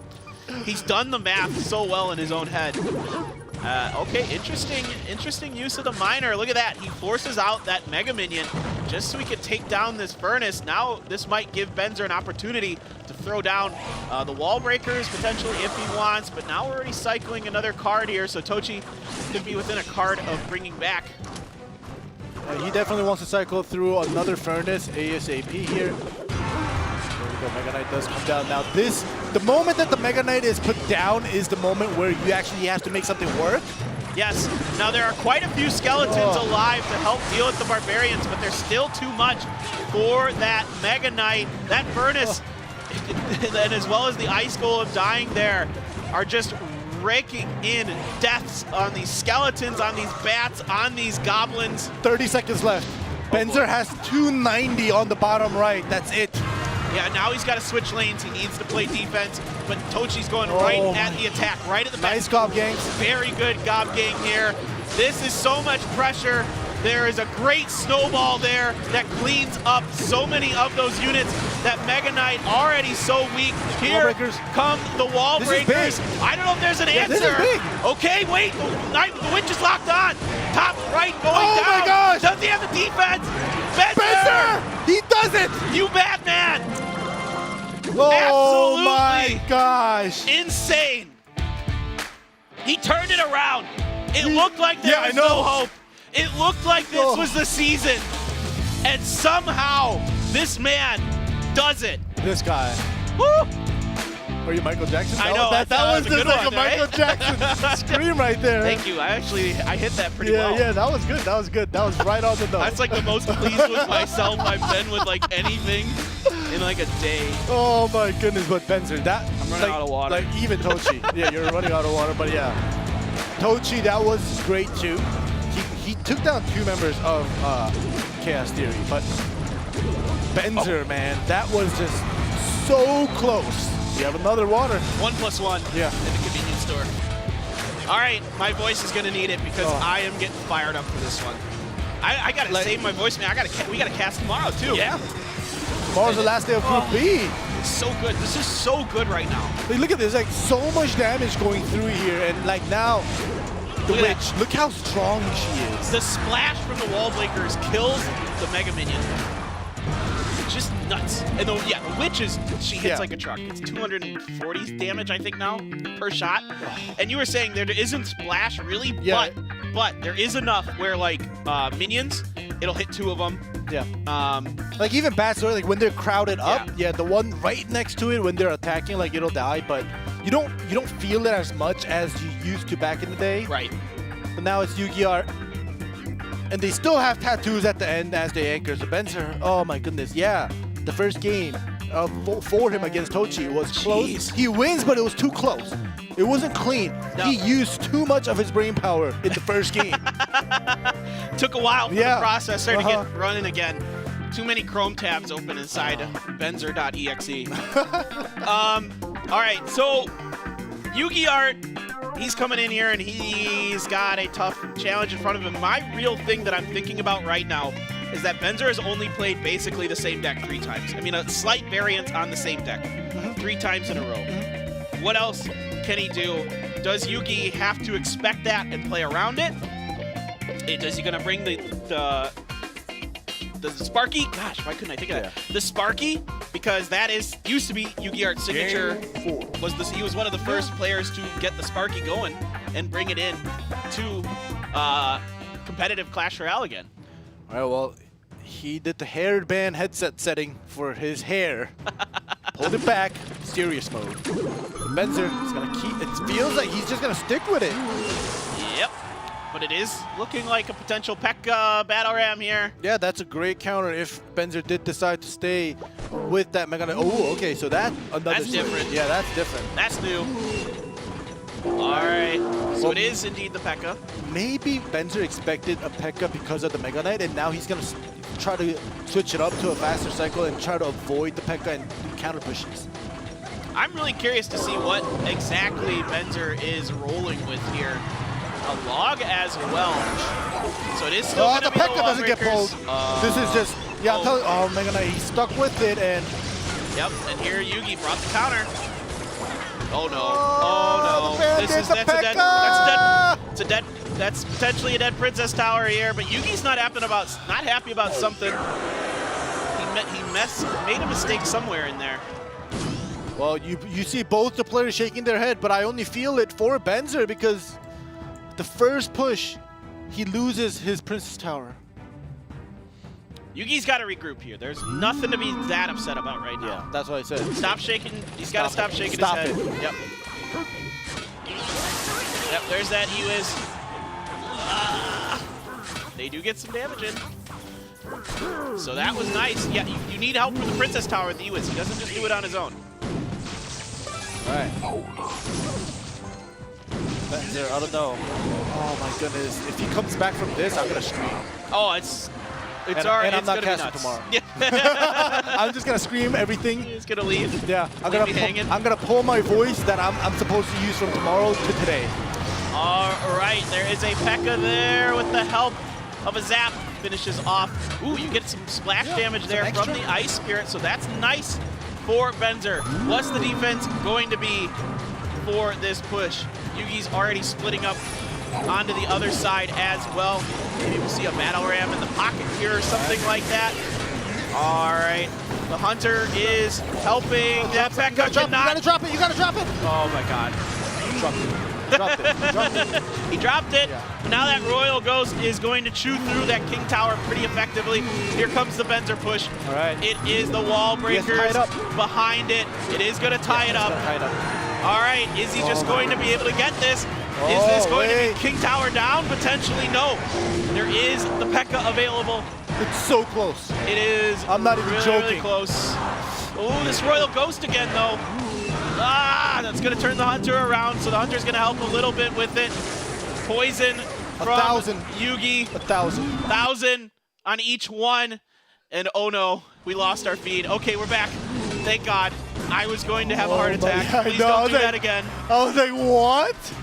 Please don't do that again. What is happening? All right, poison from Benzer to deal with the archer. Look at the right side. No, Look at the right side. Look at the no, the Evilist. Oh! You're gonna get in there. That's a ton of damage. Once again. Okay. Nice Hunter. Hunter, very, very good. Very, very good. Benzer continues to mount the pressure. Wait. Going for the pocket. Oh my goodness. With these wall breakers. He does it again. Oh, he does it! Benzer Rydell This guy! is shocking the world right now.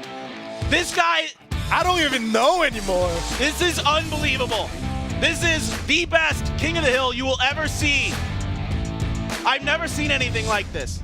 He keeps coming back. He keeps finding ways to make the impossible work. They're bringing everything they have. They're bringing the counters, and he's still doing it. Oh my goodness. Yugi played very well. He Extremely. got the Princess Tower in his first P.E.K.K.A battle ram push. Okay, I'm trying to figure This is out. it. This is the first push within Trying the to first figure minute. out the mistake that Yugi felt like he made here. Was it the Zap didn't get all the bats? Maybe. I think that's it. But to be honest, it doesn't matter because didn't this, matter, Yeah, yeah. the same push was able to get it down. This wasn't a second or a And third he wasn't push. going to get much extra damage on the King Tower. I don't feel like. Yeah, but unless there's something huge I'm missing here. Yeah. Which, you know, feel free to trash me if you want. I Yeah, probably but missed something. Either way, oh my goodness, it was just. It's hard for me to process. Like, I wonder how hard it is for Benzer and Yugi, the Dude, players that he's- are actually playing the game. This is insane. This is actually insane. So now he's got to go up against Tattoos. Handled him very, very effectively in game 1 and 2. Now my stomach is absolutely in knots. I might, Yeah. might need a few, like one of those bags where you're like blowing into it. You're like, Yeah. The asthma thing. yeah. When you have asthma, you need your throat to kind of open up. But Benzer, yeah, I also have to mention this. I have to. He's stuck with the Mega Knight. For all 4 games he played today, 2 times in the set number 2 for the 1v1s, 2 games for game number 3 and 4 for this set 3 King of the Hills. I think he's just gonna stick with the Mega Knight again in this game number 5. I guess. Because if he was able to win with the Mega Knight Wallbreaker deck even against a P.E.K.K.A battle ram, like, you've done it all. Yep. It's kind of like when he played the Mortar deck, when he was able to beat everybody, even though they knew what Benzer was gonna play, when he was sticking to the Mortar deck. Right. Like, he's doing that with the Mega Knight. Exactly. His ability to adapt to this new meta is incredible. Yeah. He has really and his ability to think on his feet is unparalleled. Coming up with these new ways, getting the wall breakers in the pocket, building up these big pushes with the wall breakers behind the tanky units, knowing when to cycle things. It's just crazy. It looked like there was no way. Yeah.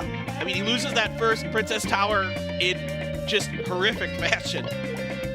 He does basically no trade damage. He literally just loses it.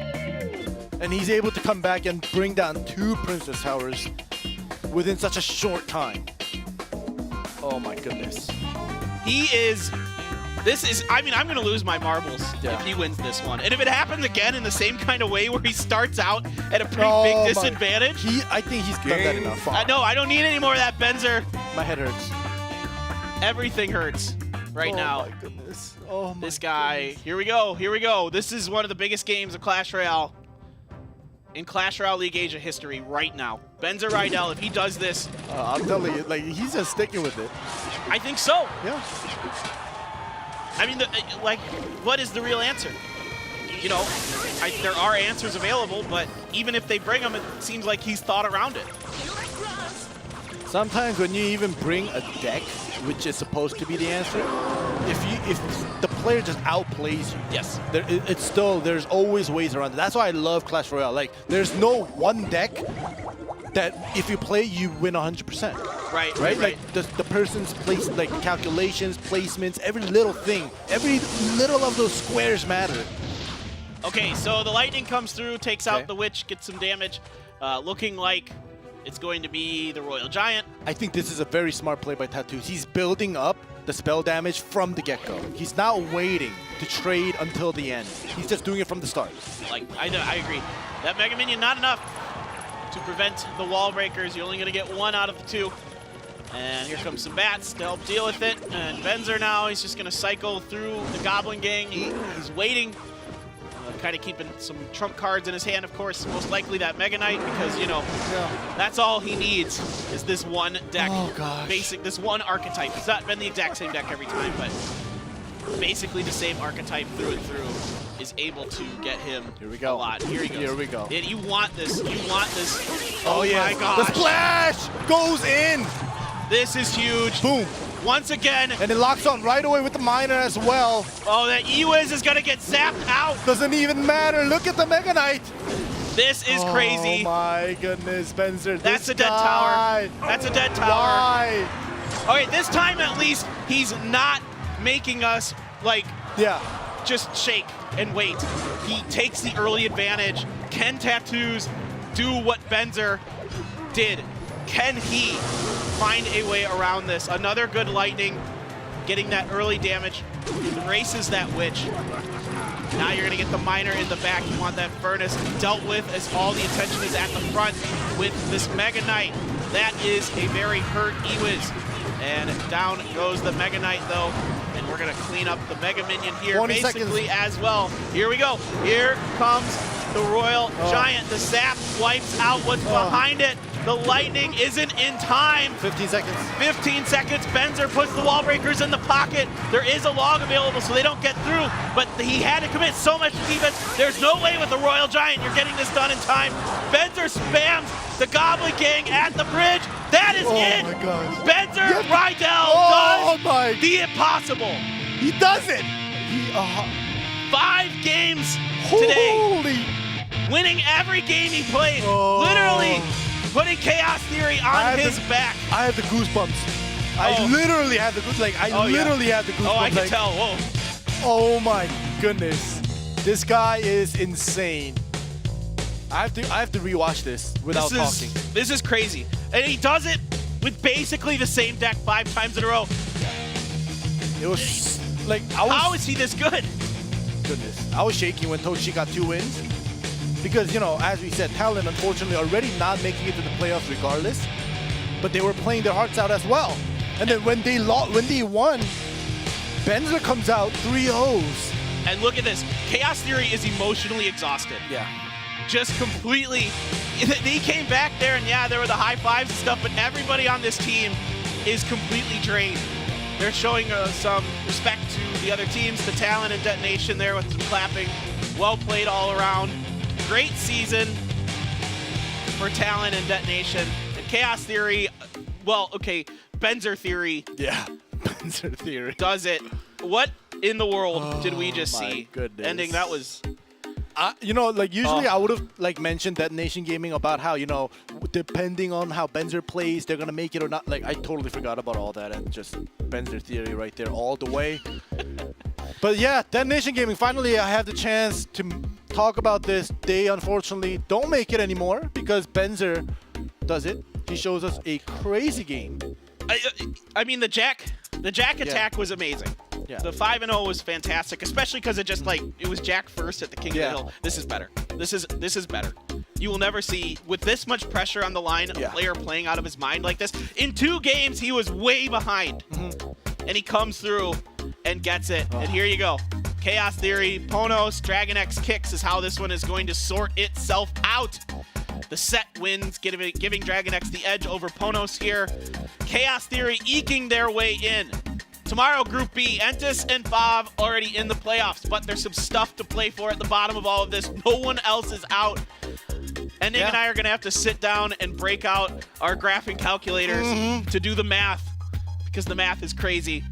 Yeah, because as you see Group B right now, they're more closer in my English. I said it. I was like, more closer.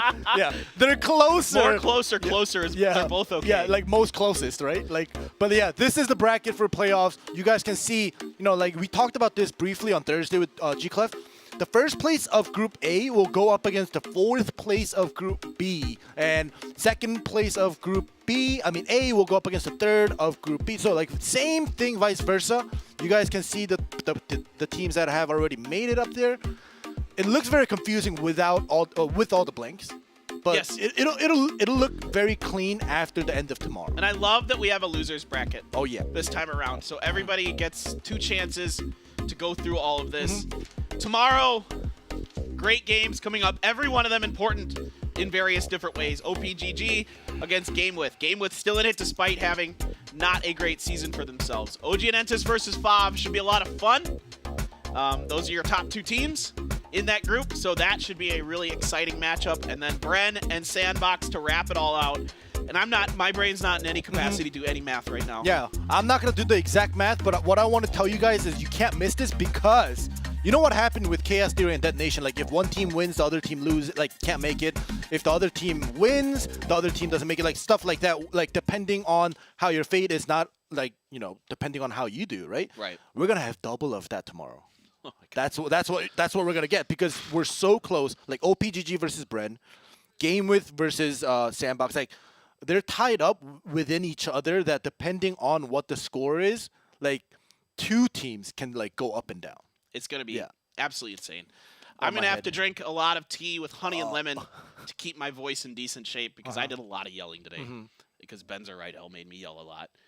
Thanks, Benzer. Oh, my God. He was so good today. You guys got to tell your friends about this one. Spread it out there. Spread the VOD, because that was crazy.